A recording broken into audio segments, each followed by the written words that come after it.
Punjabi radio 'ਚ ਵੈਸੇ ਸੁਣ ਰਹੇ ਸਾਰੇ ਹੀ ਸਰੋਤਿਆਂ ਨੂੰ ਬਲਵਿੰਦਰ ਕੌਰ ਵੱਲੋਂ ਪਿਆਰ ਭਰੀ ਸਤਿ ਸ਼੍ਰੀ ਅਕਾਲ। ਤੇ ਜੀ ਸਰੋਤੇ ਪ੍ਰੋਗਰਾਮ ਖਬਰ ਤੇ ਨਜ਼ਰ ਪ੍ਰੋਗਰਾਮ ਦੇ ਵਿੱਚ ਹੋਣਗੇ ਸਾਡੇ ਨਾਲ ਮੈਂਟੋ ਗੁਰਸਰੀਆ ਜੀ। ਦੱਸਣਗੇ ਕਿ ਭਾਰਤ ਵਿੱਚ ਜਾਂ ਪੰਜਾਬ ਦੇ ਵਿੱਚ ਕੀ ਕੁਛ ਵਾਪਰ ਰਿਹਾ ਹੈ ਅੱਜ ਦਿਨ ਸੋਮਵਾਰ ਫਰਵਰੀ 20। ਸਭ ਤੋਂ ਪਹਿਲਾਂ ਧੰਨਵਾਦ ਕਰਨਾ ਚਾਹੁੰਦੇ ਸਾਡੇ ਸਪਾਂਸਰ ਦਾ ਜਿਨ੍ਹਾਂ ਨੇ ਇਸ ਪ੍ਰੋਗਰਾਮ ਨੂੰ ਸਪਾਂਸਰ ਕੀਤਾ, ਆਪ ਸਭ ਤੱਕ ਪਹੁੰਚਾਇਆ ਜੀ। ਸੁੱਚਾ ਸਿੰਘ ਜੀ ਪ੍ਰੈਜ਼ਨੋ ਤੋਂ, ਖਾਲਸਾ ਇੰਸ਼ੋਰੈਂਸ ਏਜੰਸੀ ਸੈਨੋਜੇ, ਕ੍ਰਿਸ਼ਨ ਧਨੋਤਾ ਜੀ ਚੁਬਾ ਸਿਟੀ, ਗੁਰਵਿੰਦਰ ਸਿੰਘ ਤੇ ਅਵਤਾਰ ਸਿੰਘ ਚੰਦੀ ਕੋਚੈਲਾ ਤੋਂ, ਸਰਬਜੀਤ ਸਿੰਘ ਵਾਸੀ ਅਟਵਾਟਰ, ਜੱਸੀ ਗਿੱਲ, ਲਾਲੀ ਸੰਧੂ ਜੀ ਬੇਕਰਸਫੀਲਡ। ਬਹੁਤ ਬਹੁਤ ਇਹਨਾਂ ਦੇ ਧੰਨਵਾਦੀ ਇਹਨਾਂ ਨੇ ਇਸ ਪ੍ਰੋਗਰਾਮ ਨੂੰ ਸਪਾਂਸਰ ਕੀਤਾ, ਸਾਡੇ ਸਾਥ ਤੱਕ ਪਹੁੰਚਾਇਆ ਜੀ। ਸਾਡੇ ਨਾਲ ਜੁੜ ਚੁੱਕੇ ਨੇ ਮੈਂਟੋ ਗੁਰਸਰੀਆ ਜੀ, ਸਤਿ ਸ਼੍ਰੀ ਅਕਾਲ, ਸਵਾਗਤ ਹੈ ਜੀ। ਜੀ ਸ਼ੁਕਰੀਆ ਜੀ, ਸਾਰਿਆਂ ਨੂੰ ਮੇਰੇ ਵੱਲੋਂ ਸਤਿ ਸ਼੍ਰੀ ਅਕਾਲ। ਤੇ ਮੈਂਟੋ ਜੀ ਬੜਾ ਜਿਹੜੀ ਬਿਆਨਬਾਜ਼ੀ ਹੋ ਰਹੀ ਆ ਪੋਲੀਟੀਕਲੀ, ਬਹੁਤ ਜ਼ਿਆਦਾ ਲੋਕ ਇੱਕ ਦੂਸਰੇ ਨੂੰ ਤਾਨੇ ਮਿਹਣੇ ਦੇ ਰਹੇ ਆ। ਮੋਦੀ ਦੇ ਬਿਆਨ ਨੇ ਪਿੱਟ ਸਿਆਪਾ ਪਾਇਆ ਹੋਇਆ, ਅਖਿਲੇਸ਼ ਨੇ ਵੀ ਮੋੜਵਾਂ ਜਵਾਬ ਦਿੱਤਾ ਤੇ ਅਮਿਤ ਸ਼ਾਹ ਨੇ ਕੀਤਾ ਬੁੱਚੜਖਾਨੇ ਬੰਦ ਕਰਨ ਦਾ ਵਾਅਦਾ। ਕਹਿੰਦੇ ਹੁੰਦੇ ਕਿ ਮੁੰਡਾ ਭੂਤਨਾ ਕੁੜੀ ਚੜੇਲ ਤੇ ਪੜ੍ਹ ਕੇ ਮੰਤਰ ਦਿੱਤੇ ਮੇਲ। ਉਹ ਮੇਲ ਹੋਏ ਉੱਥੇ ਸਾਰੇ ਇੱਕੋ ਜਿਹੇ ਟੱਕਰੇ ਆ ਔਰ ਇੰਨੀ ਜ਼ਿਆਦਾ ਉੱਥੇ ਗੈਰ ਮਿਆਰੀ ਭਾਸ਼ਣਬਾਜ਼ੀ ਹੋ ਰਹੀ ਹੈ ਕਿ ਇੱਕ ਬੋਲਦਾ ਦੂਜਾ ਉਹਦਾ ਵੀ ਸਿਰਾ ਲੰਘ ਜਾਂਦਾ। ਅਸਲ ਦੇ ਵਿੱਚ ਨਰਿੰਦਰ ਮੋਦੀ ਨੇ ਸ਼ੁਰੂਆਤ ਕੀਤੀ। ਨਰਿੰਦਰ ਮੋਦੀ ਨੇ ਉੱਥੇ ਇੱਕ ਫਿਰਕੂ ਜਿਹਾ ਬਿਆਨ ਦੇ ਦਿੱਤਾ ਕਿ ਪਿੰਡ 'ਚ ਜੇ ਕਬਰਸਤਾਨ ਆ ਤੇ ਫਿਰ ਉਹਦੇ ਨਾਲ ਸ਼ਮਸ਼ਾਨ ਘਾਟ ਵੀ ਹੋਣਾ ਚਾਹੀਦਾ। ਨਾਲ ਕਹਿ ਦਿੱਤਾ ਜੀ ਕਿ ਰਮਜ਼ਾਨ 'ਚ ਵੀ ਬਿਜਲੀ ਮਿਲੇ ਤੇ ਦੀਵਾਲੀ 'ਚ ਵੀ ਪੂਰੀ ਬਿਜਲੀ ਦਿਓ, ਈਦ ਤੇ ਵੀ ਦਿਓ, ਹੋਲੀ ਤੇ ਵੀ ਦਿਓ। ਉਹਦੇ ਕਹਿਣ ਦਾ ਮਤਲਬ ਸੀਗਾ ਕਿ ਤੁਸੀਂ ਤੁਸ਼ਟੀਕਰਨ ਕਰਦੇ ਹੋ ਵੋਟਾਂ ਦਾ, ਤੁਸੀਂ ਮੁਸਲਮਾਨਾਂ ਦਾ ਪੱਖ ਪੂਰਦੇ ਹੋ, ਹਿੰਦੂਆਂ ਦੀ ਤੁਸੀਂ ਕਿਤੇ ਨਾ ਕਿਤੇ ਅਣਦੇਖੀ ਕਰਦੇ ਹੋ। ਸੋ ਉਸ ਬਿਆਨ ਨੂੰ ਲੈ ਕੇ ਜਿੱਥੇ ਕਾਂਗਰਸ ਨੇ ਵੀ ਕਰੜਾ ਰੋਸ ਪ੍ਰਗਟ ਕੀਤਾ, ਉੱਥੇ ਸਮਾਜਵਾਦੀਆਂ ਨੇ ਵੀ ਕਾਫੀ ਗੁੱਸਾ ਕੀਤਾ ਇਸ ਬਿਆਨ ਦਾ। ਅਖਿਲੇਸ਼ ਅਕਸਰ ਬੋਲਦਾ ਨਹੀਂ, ਪਰ ਜਦੋਂ ਬੋਲਦਾ ਤੇ ਫਿਰ ਮਾਇਆਵਤੀ ਵਾਂਗੂ ਉਹ ਵੀ ਅਗਲੇ ਨੂੰ ਬੋਲਣ ਜੋਗਾ ਨਹੀਂ ਛੱਡਦਾ। ਅੱਜ ਅਖਿਲੇਸ਼ ਜਦੋਂ ਬੋਲਿਆ ਇਸ ਬਿਆਨ ਤੇ ਫਿਰ ਉਹ ਵੀ ਹੱਦਾਂ ਟੱਪ ਗਿਆ। ਉਹਨੇ ਇੱਥੋਂ ਤੱਕ ਕਹਿ ਦਿੱਤਾ ਜੀ ਕਿ ਗੁਜਰਾਤ ਵਾਲੇ ਆ ਜਿਹੜੇ ਟੈਲੀਵਿਜ਼ਨ ਤੇ ਗਧਿਆਂ ਦਾ ਪ੍ਰਚਾਰ ਕਰਾਉਂਦੇ ਆ ਤੇ ਯੂਪੀ ਜਾ ਕੇ ਸ਼ਮਸ਼ਾਨ ਤੇ ਕਬਰਸਤਾਨ ਦੀ ਗੱਲ ਕਰਦੇ ਆ। ਔਰ ਉਹਨੇ ਨਾਲ ਅਮਿਤਾਭ ਬੱਚਨ ਨੂੰ ਵੀ ਕਹਿਤਾ ਕਿ ਮੈਂ ਬੇਨਤੀ ਕਰਦਾ ਕਿ ਸਦੀ ਦਾ ਜਿਹੜਾ ਮਹਾਂਨਾਇਕ ਆ ਉਹ ਗਧਿਆਂ ਦਾ ਪ੍ਰਚਾਰ ਕਰਨਾ ਬੰਦ ਕਰੇ। ਇੱਥੇ ਹੁਣ ਗਧਾ ਸਿੱਧੇ ਤੌਰ ਤੇ ਉਹਨੇ ਕਿਹਨੂੰ ਕਿਹਾ, ਕੋਈ ਸ਼ੱਕ ਨਹੀਂ, ਕੋਈ ਸ਼ੁਬਾ ਨਹੀਂ। ਇਹ ਤੋਂ ਹੀ ਅੱਗੇ ਇੱਕ ਹੋਰ ਇਹਦਾ ਮੰਤਰੀ ਰਜਿੰਦਰ ਚੌਧਰੀ ਉਹ ਲੰਘ ਗਿਆ। ਉਹਨੇ ਅਮਿਤ ਸ਼ਾਹ ਤੇ ਨਰਿੰਦਰ ਮੋਦੀ ਦੀ ਤੁਲਨਾ ਅੱਤਵਾਦੀਆਂ ਨਾਲ ਕਰਦੀ। ਉਹ ਕਹਿੰਦਾ ਕਿ ਦੋਵੇਂ ਅੱਤਵਾਦੀ ਆ, ਇੱਥੇ ਯੂਪੀ ਦੇ ਵਿੱਚ ਆ ਕੇ ਇਹ ਆਤੰਕ ਫੈਲਾਉਣ ਦੀਆਂ ਗੱਲਾਂ ਕਰਦੇ ਪਏ ਆ। ਸੋ ਇੱਥੋਂ ਤੱਕ ਰਾਜਨੀਤੀ ਚਲੇਗੀ ਆ, ਪਰ ਛੇੜ ਜਿਹੜੀ ਆ ਭਾਜਪਾ ਵਾਲਿਆਂ ਛੇੜੀ। ਪਰ ਅੱਜ ਦੀ ਘੜੀ ਦੀ ਜਿਹੜੀ ਇਹ ਇੱਕ ਚੰਗੀ ਗੱਲ ਰਹੀ ਕਿ ਨਰਿੰਦਰ ਮੋਦੀ ਤੇ ਅਮਿਤ ਸ਼ਾਹ ਨੇ ਬਹੁਤਾ ਜ਼ਿਆਦਾ ਨਹੀਂ ਉਧੇੜਿਆ ਅੱਜ ਗੱਲ ਨੂੰ। ਅੱਜ ਸਮਾਜਵਾਦੀਆਂ ਨੇ ਜਵਾਬ ਦਿੱਤਾ, ਹੋ ਸਕਦਾ ਕੱਲ ਨੂੰ ਇਹ ਇਹਨਾਂ ਦਾ ਰਿਕਾਰਡ ਤੋੜ ਜਾਣ। ਪਰ ਅੱਜ ਅਮਿਤ ਸ਼ਾਹ ਨੇ ਇੱਕ ਹੋਰ ਚੀਜ਼ ਜਿਹੜੀ ਹੈ ਉਹ ਬੜੀ ਸ਼ਿੱਦਤ ਨਾਲ ਕਹੀ। ਉਹ ਇਹ ਗੱਲ ਕਹੀ ਕਿ 11 ਮਾਰਚ ਤੋਂ ਬਾਅਦ ਅਸੀਂ ਇੱਥੇ ਬੁੱਚੜਖਾਨੇ ਬੰਦ ਕਰ ਦਿਆਂਗੇ। 11 ਮਾਰਚ ਤੋਂ ਬਾਅਦ ਕਹਿੰਦਾ ਕਿ ਬੁੱਚੜਖਾਨੇ ਅਸੀਂ ਰਹਿ ਨਹੀਂ ਦੇਣੇ। ਹੁਣ ਦੇਖੋ ਜੇ ਲੋਕ ਸਭਾ ਦੀਆਂ ਚੋਣਾਂ ਤੇ ਆਪਾਂ ਨਜ਼ਰ ਮਾਰੀਏ, ਉਦੋਂ ਵੀ ਇਹਨਾਂ ਨੇ ਕਿਹਾ ਸੀਗਾ ਕਿ ਇਹ ਜਿਹੜੀ ਗੁਲਾਬੀ ਕ੍ਰਾਂਤੀ ਹੈ ਅਸੀਂ ਬੰਦ ਕਰਾਂਗੇ। ਗੁਲਾਬੀ ਕ੍ਰਾਂਤੀ ਭਾਵ ਕਿ ਅੱਜ ਬੀਫ ਦਾ ਵਪਾਰ ਆ। ਪਰ ਬਾਅਦ ਦੇ ਵਿੱਚ ਕੀ ਹੋਇਆ ਸੀ ਕਿ ਸਰਕਾਰ ਬਣੀ ਤੋਂ ਬਾਅਦ ਖੁਲਾਸਾ ਹੋ ਗਿਆ ਕਿ ਜਿਹੜੇ ਚੋਟੀ ਦੇ ਮੀਟ ਕਾਰੋਬਾਰੀ ਹੈ ਉਹ ਜ਼ਿਆਦਾਤਰ ਹਿੰਦੂ ਹੈ। ਤੇ ਨਾਲ ਇਹ ਵੀ ਖੁਲਾਸਾ ਹੋ ਗਿਆ ਕਿ ਭਾਰਤੀ ਜਨਤਾ ਪਾਰਟੀ ਨੂੰ ਉਹਨਾਂ ਚੋਂ ਬਹੁਤ ਸਾਰੇ ਜਿਹੜੇ ਉਹ ਡੋਨੇਸ਼ਨ ਦਿੰਦੇ ਆ, ਦਾਨ ਦਿੰਦੇ, ਚੰਦਾ ਦਿੰਦੇ ਆ। ਉਦੋਂ ਬਾਅਦ ਭਾਜਪਾ ਕਦੇ ਵੀ ਬੋਲੀ ਨਹੀਂ ਸੀ, ਪਰ ਹੁਣ ਇਹਨਾਂ ਨੇ ਬੁੱਚੜਖਾਨੇ ਦਾ ਵੀ ਮੁੱਦਾ ਚੁੱਕ ਲਿਆ। ਦੂਜੇ ਪਾਸੇ ਅੱਜ ਪ੍ਰਧਾਨ ਮੰਤਰੀ ਫਿਰ ਬੋਲਿਆ, ਕਹਿੰਦਾ ਜੀ ਕਿ ਵੈਸੇ ਤਾਂ ਉਹਨੇ ਪਹਿਲਾਂ ਵੀ ਲਾਰਾ ਲਾਇਆ ਕਿਸਾਨਾਂ ਨੂੰ, ਮੇਰੀ ਸਰਕਾਰ ਬਣਾ ਦਿਓ ਯੂਪੀ ਦੇ ਵਿੱਚ, ਤੁਸੀਂ ਜੇ ਭਾਰਤੀ ਜਨਤਾ ਪਾਰਟੀ ਦੀ ਸਰਕਾਰ ਬਣਾਓਗੇ ਤੇ ਨਾਲ ਦੀ ਨਾਲ ਹੀ ਅਸੀਂ ਤੁਹਾਡੇ ਕਰਜ਼ੇ ਮਾਫ਼ ਕਰ ਦਿਆਂਗੇ। ਅੱਜ ਉਹਨੇ ਫਿਰ ਕਿਸਾਨਾਂ ਨੂੰ ਆਪਣੇ ਵੱਲ ਖਿੱਚਣ ਲਈ ਇਹ ਐਲਾਨ ਕਰ ਦਿੱਤਾ ਕਿ ਜੇ ਸਾਡੀ ਸਰਕਾਰ ਬਣਦੀ ਹੈ ਤੇ ਅਸੀਂ ਬੁੰਦੇਲਖੰਡ ਦੇ ਕਿਸਾਨਾਂ ਦੀ ਆਵਾਜ਼ ਸੁਣਾਂਗੇ। ਬੁੰਦੇਲਖੰਡ ਉਹ ਇਲਾਕਾ ਜਿੱਥੇ ਸਭ ਤੋਂ ਜ਼ਿਆਦਾ ਕਿਸਾਨੀ ਜਿਹੜੀ ਮਰਦੀ ਪਈ ਹੈ, ਸਹਿਕਦੀ ਪਈ ਹੈ, ਜਿੱਥੇ ਕਿਸਾਨੀ ਸਭ ਤੋਂ ਜ਼ਿਆਦਾ ਲਾਚਾਰ ਆ, ਉਸ ਬੁੰਦੇਲਖੰਡ ਦੇ ਵਿੱਚੋਂ ਵੋਟਾਂ ਖਿੱਚਣ ਲਈ ਪ੍ਰਧਾਨ ਮੰਤਰੀ ਨੇ ਕਹਿਤਾ ਕਿ ਅਸੀਂ ਤੁਹਾਡੀ ਆਵਾਜ਼ ਸੁਣਾਂਗੇ।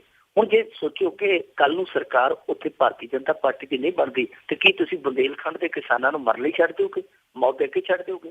ਪ੍ਰਧਾਨ ਮੰਤਰੀ ਜਿਹੋ ਜਿਹੀਆਂ ਗੱਲਾਂ ਕਰਦਾ ਪਿਆ, ਅਮਿਤ ਸ਼ਾਹ ਜਿਹੋ ਜਿਹੀਆਂ ਗੱਲਾਂ ਕਰਦਾ ਪਿਆ, ਇਹ ਤੋਂ ਜਾਪਦਾ ਇਹ ਹੈ ਕਿ ਕਿਤੇ ਨਾ ਕਿਤੇ ਇਹ ਜੋੜੀ ਹੈ ਜਿਹੜੀ ਉਹ ਬਹੁਤ ਵੱਡੇ ਦਬਾਅ ਦੇ ਹੇਠਾਂ ਆ, ਕਿਉਂਕਿ ਜਿਸ ਤਰ੍ਹਾਂ ਬਿਹਾਰ ਦੇ ਵਿੱਚ ਭਾਂਡੇ ਮੁੱਦੇ ਵੱਜ ਗਏ, ਦਿੱਲੀ ਦੇ ਵਿੱਚ ਤੇ ਕੇਜਰੀਵਾਲ ਨੇ ਮਾਜੀ ਕੱਟੇ, ਜਿਸ ਤਰੀਕੇ ਨਾਲ ਰਿਪੋਰਟਾਂ ਪੰਜਾਬ 'ਚੋਂ ਆ ਰਹੀਆਂ, ਅੱਗਿਓਂ ਰਿਪੋਰਟਾਂ ਜਿਹੜੀਆਂ ਗੋਆ ਤੇ ਮਨੀਪੁਰ ਉੱਥੋਂ ਵੀ ਚੰਗੀਆਂ ਨਹੀਂ ਮਿਲਦੀਆਂ ਪਈਆਂ, ਯੂਪੀ ਦੇ ਵਿੱਚੋਂ ਵੀ ਗੱਲ ਜਿਹੜੀ ਬਣਦੀ ਨਜ਼ਰ ਨਹੀਂ ਆਉਂਦੀ। ਮੇਰੇ ਖਿਆਲ ਦੇ ਨਾਲ ਕਿਤੇ ਨਾ ਕਿਤੇ ਜਿਵੇਂ ਪੰਜਾਬੀ 'ਚ ਕਹਿੰਦੇ ਹੁੰਦੇ ਆ ਕਿ ਛੱਬ ਲਿਆ ਪਿਆ ਫਲਾਣਾ, ਤੇ ਇਹ ਜੋੜੀ ਕਿਤੇ ਨਾ ਕਿਤੇ ਛੱਬਲੀ ਪਈ ਆ ਕਿ ਜੇ ਯੂਪੀ ਦੇ ਵਿੱਚ ਵੀ ਸਾਡੇ ਤੋਂ ਕਾਰਗੁਜ਼ਾਰੀ ਚੰਗੀ ਨਾ ਹੋਈ ਤੇ ਫਿਰ RSS ਨੇ ਸਾਨੂੰ ਛੱਡਣਾ ਨਹੀਂ, RSS ਸਾਨੂੰ ਜ਼ੀਰੋ ਕਰ ਦੇਗੀ। ਸੋ ਕਿਤੇ ਨਾ ਕਿਤੇ ਦਬਾਅ ਦੇ ਵਿੱਚ ਆ ਕੇ ਉੱਥੇ ਵੋਟਾਂ ਦੀ ਕਤਾਰਬੰਦੀ ਵੀ ਕੀਤੀ ਜਾ ਰਹੀ ਹੈ, ਗੈਰ ਮਿਆਰੀ ਭਾਸ਼ਣਬਾਜ਼ੀ ਵੀ ਕੀਤੀ ਜਾ ਰਹੀ, ਲੋਕਾਂ ਨੂੰ ਭਰਮਾਇਆ ਵੀ ਜਾ ਰਿਹਾ, ਲਲਚਾਇਆ ਵੀ ਜਾ ਰਿਹਾ, ਡਰਾਇਆ ਵੀ ਜਾ ਰਿਹਾ, ਸਭ ਕੁਛ ਕੀਤਾ ਜਾ ਰਿਹਾ, ਪਰ ਸਭ ਕੁਛ ਕਰਨ ਦੇ ਬਾਵਜੂਦ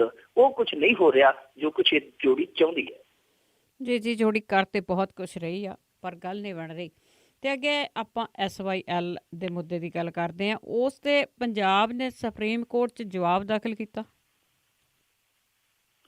ਅੱਜ ਸੁਣਵਾਈ ਸੀਗੀ ਸੁਪਰੀਮ ਕੋਰਟ ਦੀ, ਪਿਛਲੀ ਸੁਣਵਾਈ ਤੇ ਇਹਨਾਂ ਨੇ ਕਿਹਾ ਸੀਗਾ ਕਿ ਜੀ ਸਾਨੂੰ ਸਮਾਂ ਦੇ ਦਿਓ, 11 ਤਰੀਕ ਨੂੰ ਸਾਡੀ ਸਰਕਾਰ ਬਣੇਗੀ, ਸਰਕਾਰ ਬਣਨ ਤੋਂ ਬਾਅਦ ਅਸੀਂ ਜਵਾਬ ਦਾਖਲ ਕਰ ਦਿਆਂਗੇ। ਸੁਪਰੀਮ ਕੋਰਟ ਦੇ ਜੱਜ ਪੈ ਗਏ ਸਨ, ਉਹਨਾਂ ਕਿਹਾ ਕਿ ਸਰਕਾਰਾਂ ਦੇ ਮੁਤਾਬਕ ਸੰਵਿਧਾਨ ਨਹੀਂ ਚੱਲਦੇ, ਸਰਕਾਰਾਂ ਦੇ ਮੁਤਾਬਕ ਅਦਾਲਤਾਂ ਨਹੀਂ ਚੱਲਦੀਆਂ, ਤੁਹਾਨੂੰ ਜਵਾਬ ਹੈ ਜਿਹੜਾ 20 ਤਰੀਕ ਨੂੰ ਦਾਖਲ ਕਰਨਾ ਪਵੇਗਾ। ਅੱਜ ਇਹਨਾਂ ਨੇ ਜਵਾਬ ਜਾ ਕੇ ਉੱਥੇ ਸੁਪਰੀਮ ਕੋਰਟ ਦੇ ਵਿੱਚ ਦਾਖਲ ਕਰ ਦਿੱਤਾ। ਜਵਾਬ ਜੋ ਦਾਖਲ ਕੀਤਾ ਉਹਦੇ ਚੋਂ ਸਭ ਤੋਂ ਪ੍ਰਮੁੱਖ ਤੱਥ ਜਿਹੜਾ ਨਿਕਲ ਕੇ ਸਾਹਮਣੇ ਆਇਆ ਉਹ ਇਹ ਆਇਆ ਕਿ ਪੰਜਾਬ ਸਰਕਾਰ ਵੱਲੋਂ ਦਾਖਲ ਕੀਤੇ ਜਵਾਬ ਦੇ ਵਿੱਚ ਇਹ ਮੰਗ ਕੀਤੀ ਗਈ ਹੈ ਕਿ ਇੱਕ ਟ੍ਰਿਬਿਊਨਲ ਬਣਾ ਦਿੱਤਾ ਜਾਵੇ। ਹੁਣ ਟ੍ਰਿਬਿਊਨਲ ਦੀ ਮੰਗ ਇਹਨਾਂ ਨੇ ਕਿਸ ਤਰੀਕੇ ਦੀ ਕੀਤੀ ਹੈ, ਕਿਸ ਤਰ੍ਹਾਂ ਦਾ ਟ੍ਰਿਬਿਊਨਲ ਮੰਗਿਆ, ਉਹਦੇ ਬਾਰੇ ਹਾਲੇ ਜਿਹੜੇ ਵੇਰਵੇ ਨਹੀਂ ਨਿਕਲ ਕੇ ਆਏ। ਪਰ ਜਿਸ ਤਰ੍ਹਾਂ ਪ੍ਰੇਮ ਸਿੰਘ ਚੰਦੂਮਾਜਰਾ ਨੇ ਉਸ ਤੋਂ ਬਾਅਦ ਇੱਕ ਬਾਈਟ ਦਿੱਤੀ ਇੱਕ ਟੈਲੀਵਿਜ਼ਨ ਚੈਨਲ ਨੂੰ, ਉਹਨੇ ਕਿਹਾ ਕਿ ਅਸੀਂ ਟ੍ਰਿਬਿਊਨਲ ਦੀ ਮੰਗ ਕੀਤੀ ਹੈ ਤੇ ਟ੍ਰਿਬਿਊਨਲ ਦੀ ਮੰਗ ਇਸ ਕੀਤੀ ਹੈ ਕਿ ਸਾਡੇ ਇੱਥੋਂ ਦੇ ਪਾਣੀ ਦੀ ਜਿਹੜੀ ਸਮੱਸਿਆ ਇਹਨੂੰ ਟ੍ਰਿਬਿਊਨਲ ਬਣਾ ਕੇ ਰਿਪੇਰੀਅਨ ਕਾਨੂੰਨ ਦੇ ਮੁਤਾਬਕ ਹੱਲ ਕੀਤਾ ਜਾਵੇ।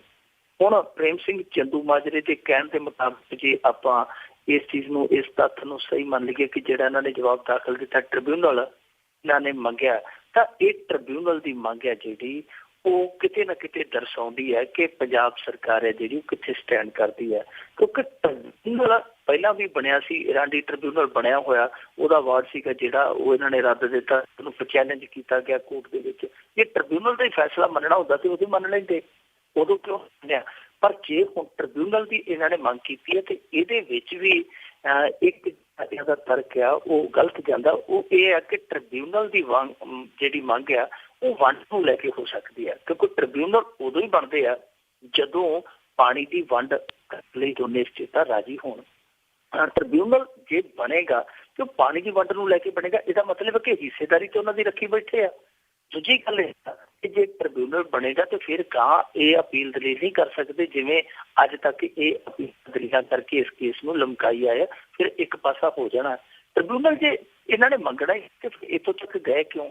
ਹੁਣ ਇਹ ਇੱਥੋਂ ਤੱਕ ਨੌਬਤ ਆਈ ਪਈ ਚੰਦੇ ਡਾਂਗਾ ਖਿੱਚੀ ਫਿਰਦੇ ਆ, ਡਾਂਗਾ ਕੱਢੀ ਫਿਰਦੇ ਆ, ਤੇ ਜਿਹੜੇ ਕਹਿੰਦੇ ਸਨ ਕਿ ਪਾਣੀ ਲੈ ਕੇ ਅਸੀਂ ਡਾਂਗਾ ਲੈ ਕੇ ਅੱਗੇ ਖਲੋਵਾਂਗੇ, ਉਹ ਹੁਣ ਅਮਰੀਕਾ ਦੇ ਵਿੱਚ ਬੈਠੇ ਆ। ਇਹ ਟ੍ਰਿਬਿਊਨਲ ਦਾ ਨਿਬੇੜਨਾ ਹੀ ਸੀ ਕੰਮ ਤੁਸੀਂ, ਤੇ ਇੱਥੋਂ ਤੱਕ ਲਮਕਾਇਆ ਕਿਉਂ? ਇੱਥੋਂ ਤੱਕ ਲੋਕਾਂ ਨੂੰ ਆਪਸ ਦੇ ਵਿੱਚ ਤੁਸੀਂ ਦੂਰ ਕਿਉਂ ਕੀਤਾ?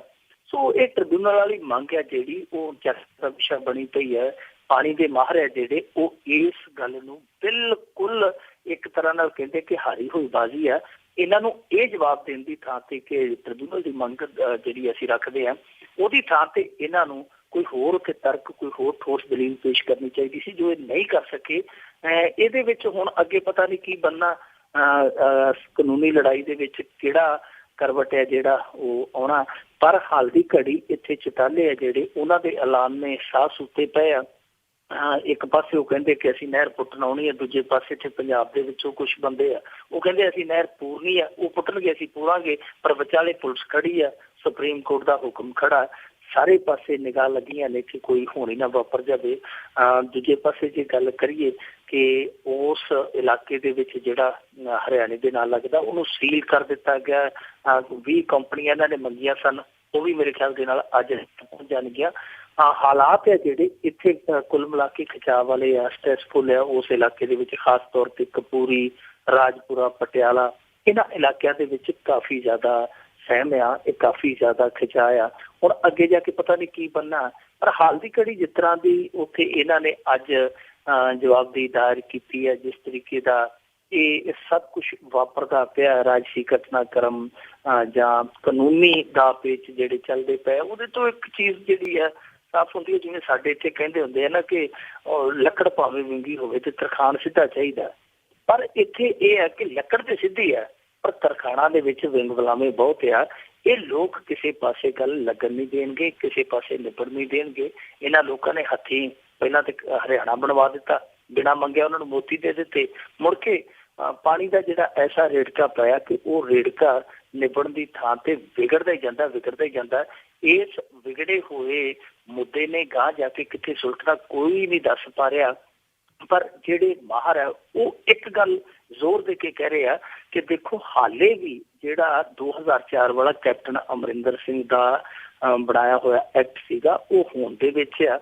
ਜਿੰਨਾ ਕੁ ਹੋਣ ਦੇ ਵਿੱਚ ਆ, ਇਹੋ ਜਿਹੇ ਇਹਨਾਂ ਨੂੰ ਆ ਜਿਹੜੇ ਇਹ ਪੱਤੇ ਸੁੱਟਦੇ ਪਏ ਆ, ਜਿਹੋ ਜਿਹੇ ਇਹ ਤੁੱਕੇ ਲਾਉਂਦੇ ਪਏ ਜਾ ਕੇ ਦਲ ਦੇ ਵਿੱਚ, ਇਹ ਲਾਉਣੇ ਨਹੀਂ ਚਾਹੀਦੇ ਕਿਉਂਕਿ ਇਹ ਪੰਜਾਬ ਦੀ ਸਥਿਤੀ ਹੋਰ ਵੀ ਕਮਜ਼ੋਰ ਕਰਦੇ ਪਏ ਆ। ਇਹ ਤੇ ਉਹਨਾਂ ਨੂੰ ਹਿੱਸੇਦਾਰ ਪੱਕੇ ਤੌਰ ਤੇ ਮੰਨਣ ਡਏ ਆ, ਜਦ ਕਿ ਹੋਣਾ ਉਲਟ ਚਾਹੀਦਾ ਸੀ। ਫੈਸਲਾ ਪਹਿਲਾਂ ਇਹ ਹੋਣਾ ਚਾਹੀਦਾ ਸੀ ਕਿ ਪਾਣੀ ਤੇ ਹੱਕ ਕਿਹਦਾ ਹੈ, ਜਿਹਦਾ ਹੱਕ ਹੈ ਮੁੜ ਕੇ ਉਸ ਹਿਸਾਬ ਦੇ ਨਾਲ ਵੰਡ ਹੋ ਜਾਵੇ।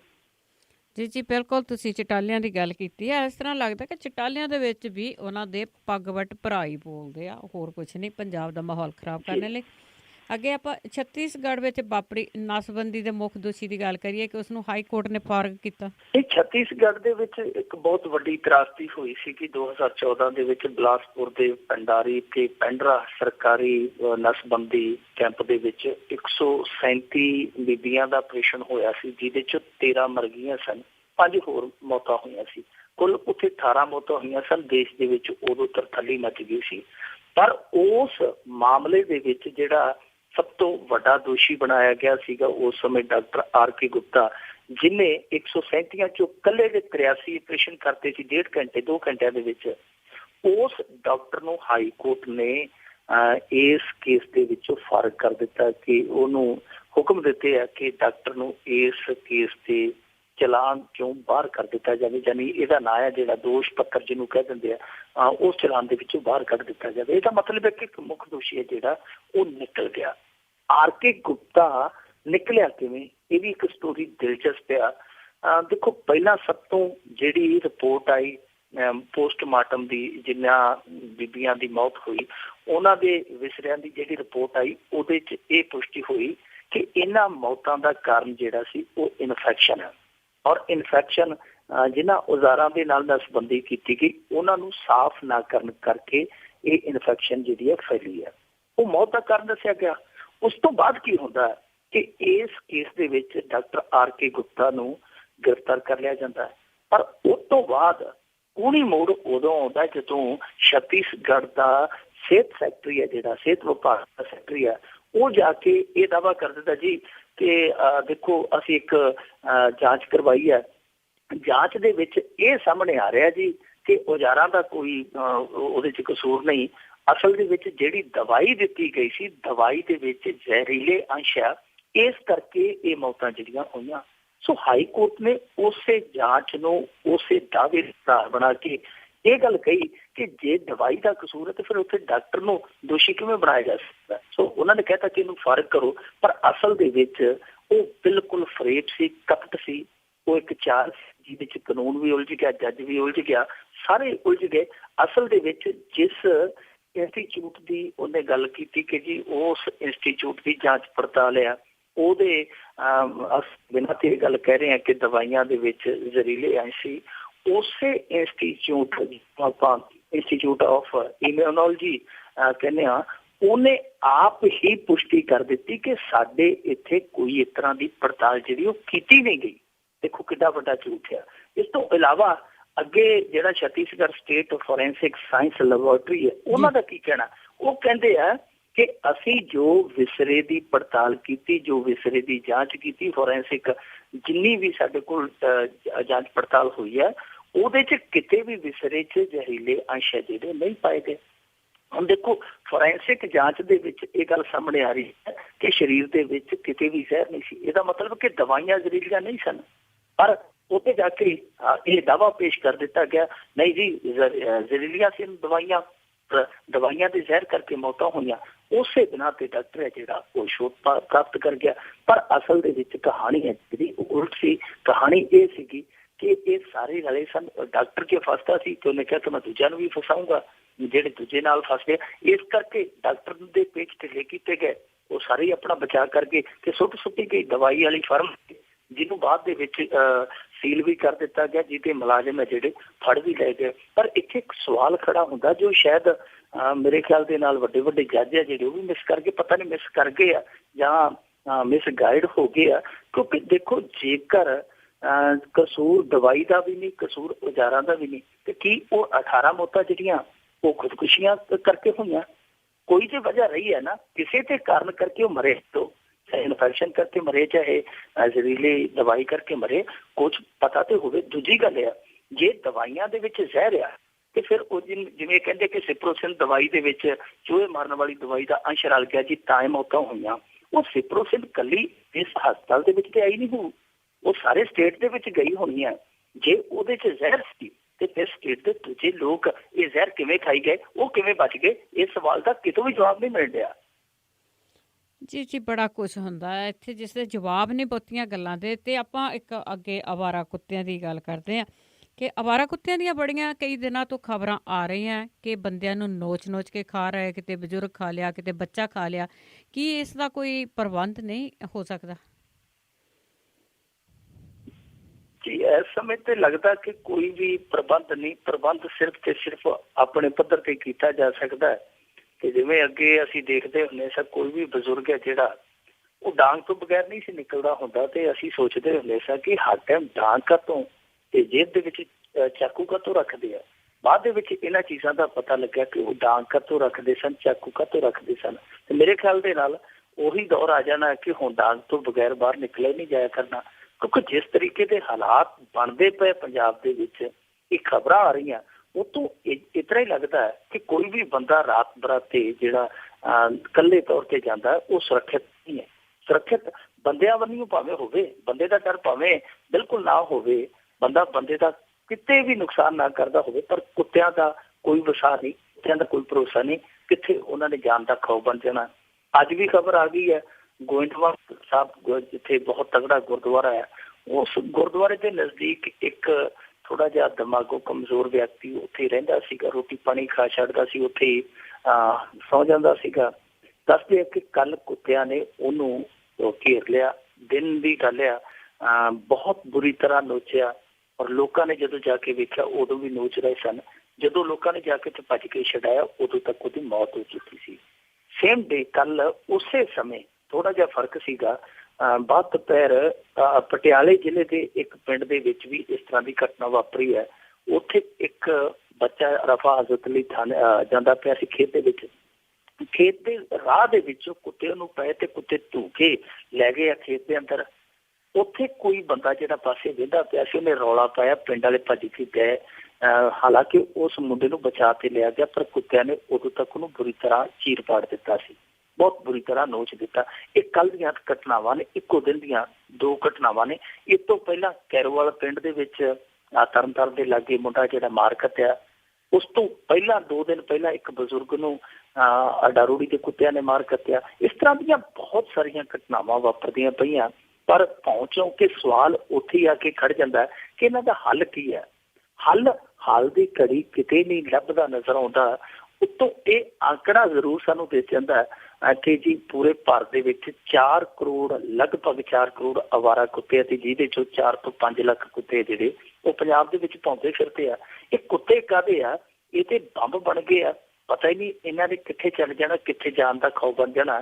ਹੁਣ ਲੋਕ ਇਸ ਗੱਲ ਤੋਂ ਲੈ ਕੇ ਬਹੁਤ ਹੀ ਭੈਭੀਤ ਆ ਕਿ ਇਹਨਾਂ ਦਾ ਅਸੀਂ ਇਲਾਜ ਕੀ ਕਰੀਏ, ਕਿਉਂਕਿ ਇਹ ਮੁੰਡਾ ਮਾਰ ਜਾਣ, ਇਹ ਜਵਾਕ ਮਾਰ ਜਾਣ, ਇਹਨਾਂ ਤੇ ਕੋਈ ਕਾਰਵਾਈ ਨਹੀਂ। ਜੇ ਇਹਨਾਂ ਕੁੱਤਿਆਂ ਨੂੰ ਕੋਈ ਮਾਰੇ ਤੇ ਉਹਦੇ ਤੇ ਕਾਰਵਾਈ ਵੀ ਹੋ ਜਾਂਦੀ ਹੈ।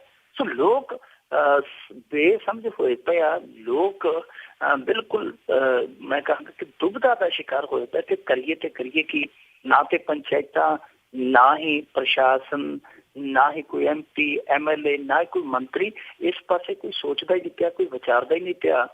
ਹੁਣ ਲੋਕ ਕਿਤੇ ਕਿਤੇ ਇਹ ਆਵਾਜ਼ ਉਠਾਉਣ ਲੱਗ ਪਏ ਆ ਕਿ ਕੁਛ ਨਾ ਕੁਛ ਤਾਂ ਕਰਨਾ ਪਊਗਾ, ਲੋਕਾਂ ਨੂੰ ਸੰਗਠਿਤ ਹੋਣਾ ਪਊ, NGO ਬਣਾਉਣੇ ਪੈਣਗੇ, ਆਪਣੇ ਪੱਧਰ ਤੇ ਕਾਨੂੰਨੀ ਲੜਾਈ ਲੜਨੀ ਪਊ, ਜਾਂ ਫਿਰ ਇਹਨਾਂ ਮੰਤਰੀਆਂ ਸੰਤਰੀਆਂ ਨੂੰ ਮਜਬੂਰ ਕਰਨਾ ਪਊ ਕਿ ਭਾਈ ਉੱਥੋਂ ਰੂਲ ਬਦਲਾ ਕੇ ਲਿਆਓ ਤਾਂ ਕਿ ਇਹਨਾਂ ਕੁੱਤਿਆਂ ਦਾ ਕੋਈ ਹੱਲ ਕੀਤਾ ਜਾਵੇ। ਜੇ ਨਹੀਂ ਤੇ ਫਿਰ ਉਹ ਨਾਗਾਲੈਂਡ ਵਾਲੇ ਜਿਵੇਂ ਅੱਗੇ ਆਏ ਸੀਗੇ ਇੱਥੇ 4 ਕੁ ਦਿਨ, ਉਹਨਾਂ ਨੂੰ ਪੱਕੇ ਤੌਰ ਤੇ ਇੱਥੇ ਬਿਠਾ ਦਿਓ ਇਕੱਲੇ ਇਕੱਲੇ ਜ਼ਿਲ੍ਹੇ 'ਚ। ਜੀ ਜੀ ਬਿਲਕੁਲ, ਕੁੱਤਿਆਂ ਲਈ ਕਾਨੂੰਨ ਹੈਗੇ ਆ, ਦੇਖ ਲਓ ਬੰਦਿਆਂ ਦੀ ਸੇਫਟੀ ਲਈ ਕੋਈ ਕਾਨੂੰਨ ਨਹੀਂ ਹੈਗਾ। ਤੇ ਜਦ ਦਾ ਜੀ ਚੋਣ ਵਿਭਾਗ ਆਇਆ, ਇਲੈਕਸ਼ਨਾਂ ਹੋਈਆਂ, ਉਸ ਤੋਂ ਬਾਅਦ ਬਿਜਲੀ ਵਿਭਾਗ ਦੇ ਡਿਫਾਲਟਰ ਨੇਤਾਵਾਂ ਦੀ ਸ਼ਾਮਤ ਆ ਗਈ। ਇਹ ਵਾਕਈ ਬਿਜਲੀ ਵਿਭਾਗ ਦੀ ਤੇ ਵੈਸੇ ਚਾਂਦੀ ਬਣ ਗਈ ਮੇਰੇ ਖਿਆਲ ਦੇ ਨਾਲ। ਇਕੱਲੇ ਬਿਜਲੀ ਵਿਭਾਗ ਨੇ ਪੰਜਾਬ ਦਾ ਖਾਲੀ ਖਜ਼ਾਨਾ ਜਿਹੜਾ ਨੱਕੋ ਨੱਕ ਕਰ ਦੇਣਾ ਜਿਸ ਤਰ੍ਹਾਂ ਲੱਗੇ ਉਹ ਇਸ ਤਰ੍ਹਾਂ ਜਾਪਦਾ ਜਿਵੇਂ 10 ਸਾਲ ਦਾ ਗੁੱਸਾ ਹੁੰਦਾ ਨਾ ਤੇ ਔੜਿਆ ਪਿਆ ਹੁੰਦਾ ਕੋਈ ਬੰਦਾ ਕਿ ਕਿਤੇ ਮੇਰਾ ਦਾ ਲੱਗੇ ਤੇ ਮੈਂ ਕੱਢ ਲਵਾਂ, ਉਹ ਇਸ ਤਰ੍ਹਾਂ ਖਿੱਚੀ ਕੱਢੀ ਜਾਂਦੇ ਆ ਬਿਜਲੀ ਵਾਲੇ, ਕਿਉਂਕਿ ਬਿਜਲੀ ਵਾਲੇ ਸਭ ਤੋਂ ਜ਼ਿਆਦਾ ਔਖੇ ਸਨ। ਜਥੇਦਾਰ ਉਹਨਾਂ ਨੂੰ ਬਿਜਲੀ ਵਾਲਿਆਂ ਨੂੰ ਕਹਿੰਦੇ ਸਨ ਕਿ ਜਿੰਨੀ ਬਿਜਲੀ ਵਾਧੂ ਹੈ ਉਹ ਇੱਧਰ ਹੀ ਘੱਲ ਦਿਓ, ਸਾਡੇ ਵੱਲ ਹੀ ਆਉਣ ਦਿਓ, ਦੂਜੇ ਵੱਲ ਭਾਵੇਂ ਜਾਵੇ ਜਾਂ ਨਾ ਜਾਵੇ। ਸਾਡੇ ਜਿਹੜੇ ਮੋਟਰਾਂ ਦੇ ਕਨੈਕਸ਼ਨ ਆ ਉਹ ਵੀ 24 ਘੰਟੇ ਚੱਲਣੇ ਚਾਹੀਦੇ ਆ, ਤੇ ਜਿਹੜੇ ਸਾਡੇ ਕੋਠੀਆਂ ਤੇ ਲਾਟੂ ਲੱਗੇ ਆ ਵੱਡੇ ਵੱਡੇ ਉਹ ਵੀ ਕਦੇ ਵੀ ਬੁਝਣੇ ਚਾਹੀਦੇ। ਸੋ ਬਿਜਲੀ ਵਾਲੇ ਮੇਰੇ ਖਿਆਲ ਦੇ ਨਾਲ ਹੁਣ ਉਹ ਜਿਹੜੀ ਖਿੱਚ ਆ ਉਹ ਕੱਢਦੇ ਪਏ ਆ। ਪਰ ਇਹਨਾਂ ਖਿਜਾਂ ਦੇ ਵਿੱਚੋਂ ਇੱਕ ਚੀਜ਼ ਹੋਰ ਨਿਕਲਦੀ ਪਈ ਆ, ਉਹ ਜਲੂਸ ਆ ਜਿਹੜਾ ਇਹਨਾਂ ਦਾ ਰੱਜ ਕੇ ਨਿਕਲਦਾ ਪਿਆ। ਕਿਸੇ ਦੇ ਸਿਰ ਤੇ 2 ਲੱਖ ਦਾ ਨਿਕਲਦਾ ਪਿਆ, ਕਿਸੇ ਦੇ ਸਿਰ ਤੇ 24 ਲੱਖ ਦਾ ਬਕਾਇਆ ਨਿਕਲਦਾ ਪਿਆ। ਕੋਈ ਘਰ ਮੀਟਰ ਪੱਟਣ ਗਿਆ ਤੋਂ ਲੱਖ ਰੁਪਏ ਦਾ ਚੈੱਕ ਬੁਝੇ ਜੇ ਮਨ ਦੇ ਨਾਲ ਬਿਜਲੀ ਵਾਲਿਆਂ ਦੇ ਹੱਥ ਤੇ ਧਰ ਕੇ ਕਹਿੰਦਾ ਕਿ ਵੇਖੋ ਪੱਤਰਕਾਰਾਂ ਨੂੰ ਨਾ ਦੱਸ ਦਿਓ ਹੁਣ ਜਿਹੜਾ ਕੁਛ ਹੋਣਾ ਸੀ, ਮੈਂ ਤੇ ਤੁਹਾਨੂੰ ਪੈਸੇ ਦੇਤੇ ਆ, ਕਿਤੇ ਹੁਣ ਤੁਸੀਂ ਗਾਂ ਖਬਰ ਨਾ ਦੇ ਦਿਓ, ਬੜੀ ਬਦਨਾਮੀ ਹੋਣ ਡਈ ਆ। ਖਾਸ ਤੌਰ ਤੇ ਮੁਕਤਸਰ ਜ਼ਿਲ੍ਹੇ ਦੇ ਵਿੱਚ ਪੂਰੀ ਹਲਚਲ ਆ ਇਹਨਾਂ VVIP ਡਿਫਾਲਟਰਾਂ ਨੂੰ ਲੈ ਕੇ। ਔਰ ਕਮਾਲ ਦੀ ਗੱਲ ਤੇ ਹੈ ਕਿ ਕੋਈ ਵੀ ਪਾਰਟੀ ਸੁੱਕੀ ਨਹੀਂ ਇਸ ਮਸਲੇ ਦੇ ਵਿੱਚ, ਸਾਰਿਆਂ ਦੇ ਕੋਈ ਨਾ ਕੋਈ ਲੀਡਰ ਹੈ ਜਿਹੜੇ ਉਹ ਡਿਫਾਲਟਰ ਆ। ਦੇਖੋ ਜਥੇਦਾਰ ਦਿਆਲ ਸਿੰਘ ਕੋਲੇ ਵਾਲੇ ਦਾ ਕਿੱਸਾ ਸਾਰਿਆਂ ਨੇ ਸੁਣ ਲਿਆ, 23 ਲੱਖ ਦਾ ਉਹਦਾ ਬਕਾਇਆ ਸੀਗਾ। ਵੱਡੇ ਸਿਰ ਦੀਆਂ ਵੱਡੀਆਂ ਸਿਰਪੀੜਾਂ ਕਿ ਜਥੇਦਾਰ ਦਿਆਲ ਸਿੰਘ ਕੋਲਿਆਂ ਵਾਲੀ ਕਿਉਂਕਿ ਮਸ਼ਹੂਰ ਬੰਦਾ ਸੀ, ਉਹਦਾ ਕਿੱਸਾ ਵੀ ਮਸ਼ਹੂਰ ਹੋਇਆ। ਪਰ ਇਸ ਤੋਂ ਇਲਾਵਾ ਸ਼ੇਰ ਸਿੰਘ ਘੁਬਾਇਆ ਜਿਹੜਾ ਨਾ ਅਕਾਲੀ ਆ ਪੂਰਾ ਤੇ ਨਾ ਹੀ ਪੂਰਾ ਕਾਂਗਰਸੀ ਆ, ਅੱਧਾ ਅਕਾਲੀ ਕਿਹਾ ਜਾ ਸਕਦਾ ਤਾਂ ਕਾਂਗਰਸੀ ਕਿਹਾ ਜਾ ਸਕਦਾ, ਉਹਦੇ ਕਾਲਜ ਦਾ 28 ਲੱਖ ਰੁਪਈਆ ਬਕਾਇਆ ਨਿਕਲਿਆ, ਉਹਦਾ ਵੀ ਕਨੈਕਸ਼ਨ ਕੱਟ ਦਿੱਤਾ ਗਿਆ। ਇਸ ਤੋਂ ਇਲਾਵਾ ਬੀਬੀ ਕਰਨ ਕੌਰ ਬਰਾੜ ਜਿਹੜੀ ਕਾਕਾ ਸਰਾਂ ਜਿਹਨੂੰ ਹਰਚੰਦ ਸਿੰਘ ਬਰਾੜ ਕਹਿੰਦੇ, ਹੁਣ ਤੇ ਉਹ ਸੰਸਾਰ ਦੇ ਵਿੱਚ ਨਹੀਂ, ਉਹਦੀ ਨੂੰਹ ਹੈ, ਵਿਧਾਇਕਾ ਹੈ। ਔਰ ਕਮਾਲ ਦੀ ਗੱਲ ਤੇ ਹੈ ਕਿ ਉਹ 118 ਕਰੋੜ ਰੁਪਏ ਦੀ ਮਾਲਕਨ ਆ। ਆਪਣੇ ਹਲਫਨਾਮੇ ਦੇ ਵਿੱਚ ਦੱਸਦੀ ਕਿ 118 ਕਰੋੜ ਦੀ ਮੇਰੀ ਜਾਇਦਾਦ ਆ, ਪਰ ਜੇ ਉਹਦੇ ਵੱਲ ਬਿਜਲੀ ਦਾ ਬਿੱਲ ਬਕਾਇਆ ਵੇਖੀਏ ਤੇ ਉਹ ਵੀ 25 ਲੱਖ ਆ। ਉਸ ਮੈਡਮ ਨੇ ਵੀ 2 ਸਾਲ ਹੋ ਗਏ ਬਿਜਲੀ ਦਾ ਬਿੱਲ ਜਿਹੜਾ ਅਦਾ ਨਹੀਂ ਕੀਤਾ। ਕਾਂਗਰਸੀਆਂ ਦੀ ਗੱਲ ਹੋ ਗਈ, ਅਕਾਲੀਆਂ ਦੀ ਗੱਲ ਹੋ ਗਈ, ਅੱਧ ਪਚੱਤੇ ਅਕਾਲੀਆਂ ਤੇ ਕਾਂਗਰਸੀਆਂ ਦੀ ਗੱਲ ਹੋ ਗਈ, ਪਰ ਆਮ ਆਦਮੀ ਪਾਰਟੀ ਵਾਲੇ ਵੀ ਇਸ ਲੁੱਟ ਦੇ ਵਿੱਚੋਂ ਆਪਣੇ ਆਪ ਨੂੰ ਬਚਾ ਨਹੀਂ ਸਕੇ ਜੋ ਬਿਜਲੀ ਦੀ ਹੋਈ ਹੈ। ਇਹਨਾਂ ਦਾ ਵੀ ਇੱਕ ਉਹ ਲੀਡਰ ਜਿਹਨੇ ਅਰਵਿੰਦ ਕੇਜਰੀਵਾਲ ਦੀ ਰੈਲੀ ਲਈ ਆਪਣੀ ਢਾਣੀ ਦੇ ਅੱਗੇ ਥਾਂ ਦਿੱਤੀ ਸੀਗੀ ਮਹਿਲ ਸਿਉਂ, ਉਹ ਵੀ ਇਸ ਚਪੇਟ ਹੇਠ ਆ ਗਿਆ। ਉਹਨੂੰ ਵੀ 1 ਲੱਖ ਰੁਪਈਆ ਬਿੱਲ ਹੈ ਜਿਹੜਾ ਭਰਨਾ ਪਿਆ, ਉਹਦਾ ਵੀ ਮੀਟਰ ਪੁੱਟਿਆ ਗਿਆ, ਉਹਨੇ ਵੀ ਲੰਮੇ ਸਮੇਂ ਤੋਂ ਬਿੱਲ ਨਹੀਂ ਸੀ ਭਰਿਆ। ਸੋ ਮੁਕਤਸਰ ਦੇ ਵਿੱਚ ਇਸ ਸਮੇਂ ਇਹੋ ਜਿਹੇ ਡਿਫਾਲਟਰ ਹੈ ਜਿਹੜੇ ਉਹ ਨਿਕਲ ਕੇ ਸਾਹਮਣੇ ਆਉਂਦੇ ਪਏ ਕਿ ਲੋਕ ਹੈ ਜਿਹੜੇ ਉਹ ਦੰਦਾਂ ਹੇਠ ਨਹੁੰ ਟੁੱਕਦੇ ਪੈ ਕੇ ਏਡੇ ਵੱਡੇ ਲੋਕ ਵੀ ਡਿਫਾਲਟਰ ਹੋ ਸਕਦੇ ਆ, ਕਿਉਂਕਿ ਛੋਟੇ ਛੋਟੇ ਲੋਕ ਤੇ ਕਿਤੇ ਮਾਤੜ ਫਸ ਜਾਂਦੇ ਆ, ਵਗਦੀਆਂ ਵਹਿੰਦੀਆਂ ਚ ਨਹੀਂ ਬਿੱਲ ਭਰਿਆ ਜਾਂਦਾ। ਪਰ ਇਹੋ ਜਿਹੇ ਲੋਕ ਜਿਨ੍ਹਾਂ ਦੇ ਕੋਲ ਅਥਾਹ ਸਰਮਾਏ ਆ, ਉਹ ਲੋਕ ਵੀ ਬਿੱਲ ਨਹੀਂ ਭਰਦੇ। ਪਰ ਮੇਰੇ ਖਿਆਲ ਦੇ ਨਾਲ ਸਾਨੂੰ ਇੱਥੇ ਉਹ ਚੇਤੇ ਰੱਖਣਾ ਚਾਹੀਦਾ, ਜਿਵੇਂ ਪੰਜਾਬੀ ਦੇ ਵਿੱਚ ਕਹਿੰਦੇ ਹੁੰਦੇ ਆ ਨਾ ਕਿ ਮੁੱਲਾ ਮਿਸ਼ਰ ਮਸ਼ਾਲ ਚੀ ਤਿੰਨੋਂ ਇੱਕ ਸਮਾਨ, ਹੋਰਾਂ ਨੂੰ ਚਾਨਣ ਕਰਦੇ ਆਪ ਹਨੇਰੇ ਚ ਜਾਣ। ਇਹ ਜਿਹੜੇ ਲੋਕਾਂ ਨੂੰ ਇਸ ਤਰ੍ਹਾਂ ਦੇ ਉਪਦੇਸ਼ ਦਿੰਦੇ ਆ ਕਿ ਐਂ ਕਰੋ ਜੀ ਐਂ ਕਰੋ, ਇਹ ਸਭ ਤੋਂ ਵੱਡੇ ਮਾਰਖੁਰੇ ਨਿਕਲੇ। ਪਰ ਹੱਦ ਦੀ ਗੱਲ ਇਹ ਹੈ ਕਿ ਆਮ ਬੰਦਾ ਜੇ 15 ਦਿਨਾਂ ਦੇ ਵਿੱਚ ਬਿੱਲ ਅਦਾ ਨਹੀਂ ਕਰਦਾ, ਉਹਦਾ ਮੀਟਰ ਪੁੱਟ ਕੇ ਲੈ ਜਾਂਦੇ ਆ। ਪਰ ਇਹਨਾਂ ਨੂੰ ਇੰਨਾ ਸਮਾਂ ਪੁੱਛਿਆ ਹੀ ਨਹੀਂ ਗਿਆ, ਔਰ ਪੁੱਛਿਆ ਹੁਣ ਗਿਆ ਕਿਉਂਕਿ ਹੁਣ ਉੱਤੇ ਕੋਈ ਪੁੱਛਣ ਵਾਲਾ ਨਹੀਂ। ਇਹ ਲੋਕੀ ਹੈਰਾਨ ਹੈ ਇਸ ਗੱਲੋਂ ਕਿ ਭਾਈ ਇੰਨਾ ਸਮਾਂ ਇਹਨਾਂ ਨੂੰ ਕਾਹਤੋਂ ਦਿੱਤਾ ਗਿਆ, ਕਿਹਨੇ ਦਿੱਤਾ ਗਿਆ, ਕਿਹਦੀ ਸ਼ਹਿ ਤੇ ਦਿੱਤਾ ਗਿਆ, ਔਰ ਜਿਹੜੇ ਕਾਂਗਰਸੀ ਜਾਂ ਹੋਰ ਪਾਰਟੀਆਂ ਦੇ ਆ ਉਹਨਾਂ ਨੂੰ ਕਿਉਂ ਨਹੀਂ ਪੁੱਛਿਆ ਗਿਆ। ਇਹ ਅੱਜ ਬੜੇ ਵੱਡੇ ਸਵਾਲ ਆ। ਬਿਲਕੁਲ ਜੀ, ਉਹਨੇ ਕਦੀ ਸੋਚਿਆ ਹੀ ਨਹੀਂ ਹੋਣਾ ਕਿ ਅਸੀਂ ਇਹ ਬਿੱਲ ਦੇਵਾਂਗੇ। ਤੇ ਅੱਗੇ ਆਪਾਂ ਦਿੱਲੀ ਦੇ ਵਿੱਚ ਜਿਹੜੀਆਂ ਇਲੈਕਸ਼ਨਾਂ ਉਹ ਜਿੱਤਣ ਲਈ ਅਕਾਲੀ ਦਲ ਨੇ ਇੱਕ ਨਵਾਂ ਪੈਂਤੜਾ ਵਰਤਿਆ ਜੀ। ਹੁਣ ਅਕਾਲੀ ਦਲ ਦੇ ਪੈਂਤੜੇ ਆ ਜਿਹੜੇ ਉਹੀ ਵਰਤਨੇ ਆ, ਜਿਵੇਂ ਕਹਿੰਦੇ ਹੁੰਦੇ ਨਾ ਕਿ ਅਗਲਿਆਂ ਦੇ ਰਾਹ ਪਿਛਲਿਆਂ ਦੇ ਪੈਂਤੜੇ। ਉਹ ਜਿਹੜੇ ਰਾਹ ਬਣਾ ਕੇ ਗਏ ਚਲੇ ਆ ਅਮਰੀਕਾ ਨੂੰ, ਹੁਣ ਉਹਨਾਂ ਦੇ ਰਾਹਾਂ ਦੇ ਵਿੱਚ ਪਿਛਲਿਆਂ ਨੇ ਪੈਂਤੜੇ ਜਿਹੜੇ ਖੇਡ ਰਹੇ ਆ। ਪੈਂਤੜਾ ਇਹ ਖੇਡਿਆ ਜਾ ਰਿਹਾ ਹੈ ਕਿ ਅਕਾਲੀ ਦਲ ਜਿਹੜਾ ਦਿੱਲੀ ਵਾਲਾ ਅਕਾਲੀ ਦਲ ਆ ਉਹ ਹੁਣ ਸਖਤ ਲਹਿਜੇ ਦੇ ਵਿੱਚ ਡੇਰਾ ਮੁਖੀ ਤੇ ਹਮਲੇ ਕਰਦਾ ਪਿਆ। ਬੜੇ ਤਿੱਖੇ ਤੇ ਬੜੇ ਤਲਖ ਸ਼ਬਦੀ ਹਮਲੇ ਆ ਜਿਹੜੇ ਡੇਰਾ ਮੁਖੀ ਤੇ ਕੀਤੇ ਜਾ ਰਹੇ ਆ। ਔਰ ਇੱਥੋਂ ਤੱਕ ਕਿ ਜਿਹੜੀ ਇਹਨਾਂ ਦੀ IT ਟੀਮ ਆ ਉਹ ਉਹਨਾਂ ਸ਼ਬਦੀ ਹਮਲਿਆਂ ਦੇ ਵੀਡੀਓ ਜਿਹੜੇ ਜਾਣਬੁੱਝ ਕੇ ਵਾਇਰਲ ਕਰਦੀ ਪਈ ਆ। ਵੱਧ ਤੋਂ ਵੱਧ ਉਹਨਾਂ ਵੀਡੀਓਜ਼ ਨੂੰ ਜਿਹੜਾ ਸ਼ੇਅਰ ਕੀਤਾ ਜਾ ਰਿਹਾ, ਆਪਣੇ ਪੱਧਰ ਤੇ ਫੈਲਾਇਆ ਜਾ ਰਿਹਾ ਕਿ ਇਹ ਵੱਧ ਤੋਂ ਵੱਧ ਲੋਕੀ ਵੇਖਣ। ਉਸ ਵੀਡੀਓ ਦੇ ਵਿੱਚ ਅਵਤਾਰ ਸਿੰਘ ਹਿੱਤ ਜਿਹੜਾ ਇਹਨਾਂ ਦਾ ਸੀਨੀਅਰ ਆਗੂ ਹੈ ਉਹ ਬੜੀ ਤਲਖ ਬੋਲਬਾਣੀ ਦੇ ਨਾਲ ਡੇਰਾ ਮੁਖੀ ਤੇ ਸ਼ਬਦੀ ਹਮਲੇ ਕਰਦਾ ਪਿਆ। ਬਦਨਾਮੀ ਨਹੀਂ ਕਿਹਾ ਜਾ ਸਕਦਾ, ਬਦਖੋਈ ਕਿਹਾ ਜਾ ਸਕਦਾ ਕਿ ਰੱਜ ਕੇ ਬਦਖੋਈ ਕੀਤੀ ਜਾ ਰਹੀ ਹੈ। ਦੂਜੇ ਪਾਸੇ ਇੱਕ ਥਾਂ ਤੇ ਉਹ ਹਿੱਤ ਭੁੱਲ ਜਾਂਦਾ, ਕੋਈ ਸ਼ਬਦ ਕੋਈ ਵਾਕ ਜਿਹੜਾ ਉਹ ਭੁੱਲ ਜਾਂਦਾ। ਫਿਰ ਮਨਜੀਤ ਸਿੰਘ ਜੀਕੇ ਦੇ ਕੰਨ 'ਚ ਚੇਤੇ ਕਰਾਉਂਦਾ ਕਿ ਇੱਥੇ ਆਹ ਬੋਲਣਾ, ਉਹ ਫਿਰ ਲੱਗ ਪੈਂਦਾ। ਸੋ ਬਹੁਤ ਇਹਨਾਂ ਨੇ ਰੀਝ ਦੇ ਨਾਲ ਡੇਰਾ ਮੁਖੀ ਦੀ ਬਦਖੋਈ ਕੀਤੀ ਹੈ। ਸਾਰੇ ਹੈਰਾਨ ਆ ਕਿ ਅਕਾਲੀ ਦਲ ਦਾ ਤੇ ਉਹਨਾਂ ਦੇ ਨਾਲ ਮੇਲ ਮਿਲਾਪ ਹੋ ਗਿਆ ਸੀ, ਯਕਦਮ ਇਹ ਪੈਂਤੜਾ ਕਾਹਤੋਂ ਬਦਲ ਗਿਆ। ਸੋ ਇਹ ਪੈਂਤੜਾ ਸ਼ਾਇਦ ਇਸ ਕਰਕੇ ਬਦਲ ਗਿਆ ਕਿਉਂਕਿ ਉੱਥੇ ਹਾਲਾਤ ਦਿੱਲੀ ਦੇ ਵਿੱਚ ਹੈ ਜਿਹੜੇ ਉਹ ਬਦਲ ਗਏ ਆ। ਡੇਰਾ ਸਮਰਥਨ ਮੁੱਦੇ ਤੇ ਬਹੁਤ ਬੁਰੀ ਤਰ੍ਹਾਂ ਗਿਰਿਆ ਅਕਾਲੀ ਦਲ। ਹੁਣ ਇਹ ਵਿਉਂਤ ਬਣਾ ਕੇ ਅੱਗੇ ਵਧਣ ਦੀ ਕੋਸ਼ਿਸ਼ ਕਰਦਾ ਪਿਆ ਕਿ ਡੇਰਾ ਮੁਖੀ ਦੇ ਖਿਲਾਫ ਜਿੰਨਾ ਬੋਲ ਸਕਦੇ ਬੋਲਿਆ ਜਾਵੇ, ਕਿਉਂਕਿ ਇਹ ਸੰਦੇਸ਼ ਦੇਣ ਦੀ ਕੋਸ਼ਿਸ਼ ਕੀਤੀ ਜਾਵੇ, ਇਹ ਸੁਨੇਹਾ ਦੇਣ ਦੀ ਕੋਸ਼ਿਸ਼ ਕੀਤੀ ਜਾਵੇ ਕਿ ਦਿੱਲੀ ਦੇ ਜਿਹੜੇ ਅਕਾਲੀ ਆਗੂ ਆ ਉਹ ਪੰਜਾਬ ਦੇ ਅਕਾਲੀ ਆਗੂਆਂ ਦੇ ਨਾਲ ਕੀਤੇ ਕੰਮਾਂ ਨਾਲ ਸਹਿਮਤੀ ਨਹੀਂ ਰੱਖਦੇ। ਉਹ ਅੱਡ ਸੋਚ ਰੱਖਦੇ ਆ, ਅਸੀਂ ਆਪਦੀ ਅੱਡ ਸੋਚ ਰੱਖਦੇ ਹਾਂ ਤੇ ਸਾਡੀ ਸੋਚ ਹੈ ਜਿਹੜੀ ਉਹ ਤੁਹਾਡੀ ਵੋਟ ਦੀ ਹੱਕਦਾਰ ਆ। ਇਹ ਇਸ ਤੋਂ ਸਾਬਤ ਹੋ ਜਾਂਦਾ ਕਿਉਂਕਿ ਸਭ ਕੁਛ ਮਿਲ ਮਿਲਾ ਕੇ ਕੀਤਾ ਜਾ ਰਿਹਾ। ਕਿਉਂਕਿ ਦੇਖੋ ਜਿਹੜੇ ਡੇਰੇ ਵਾਲੇ ਕੋਈ ਇੱਥੇ ਫੇਸਬੁੱਕ ਤੇ ਕੋਈ ਪੋਸਟ ਪਾ ਦੇਵੇ, ਕੋਈ ਮਮਿਕਰੀ ਕਰ ਦੇਵੇ, ਉਹਦੇ ਤੇ ਕੇਸ ਦਰਜ ਕਰਵਾ ਦਿੰਦੇ ਆ।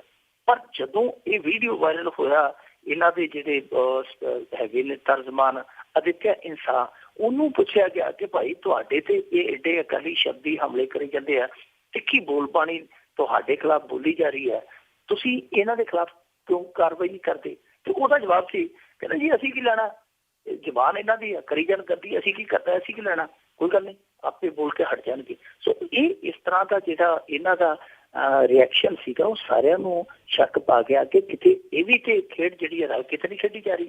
ਹੋ ਸਕਦਾ ਆਖ ਦਿੱਤਾ ਗਿਆ ਹੋਵੇ ਕਿ ਜਿੱਥੇ ਇੰਨੀ ਸਾਡੇ ਨਾਲ ਤੁਸੀਂ ਪ੍ਰੀਤ ਨਿਭਾਈ ਹੈ, ਯਾਰੀ ਦੋਸਤੀ ਨਿਭਾਈ ਹੈ, ਉੱਥੇ 4 ਦਿਨ ਇਹ ਵੀ ਸਾਡੀ ਥੋੜੀ ਜਿਹੀ ਤੁਸੀਂ ਮਦਦ ਕਰ ਦਿਓ, ਅਸੀਂ ਜੋ ਮਰਜ਼ੀ ਕਹੀ ਜਾਈਏ, ਤੁਸੀਂ ਥੋੜਾ ਕੁੱਟ ਭਰ ਕੇ ਅੱਖਾਂ ਮੀਟ ਕੇ ਬਸ ਬਹਿ ਜਾਓ।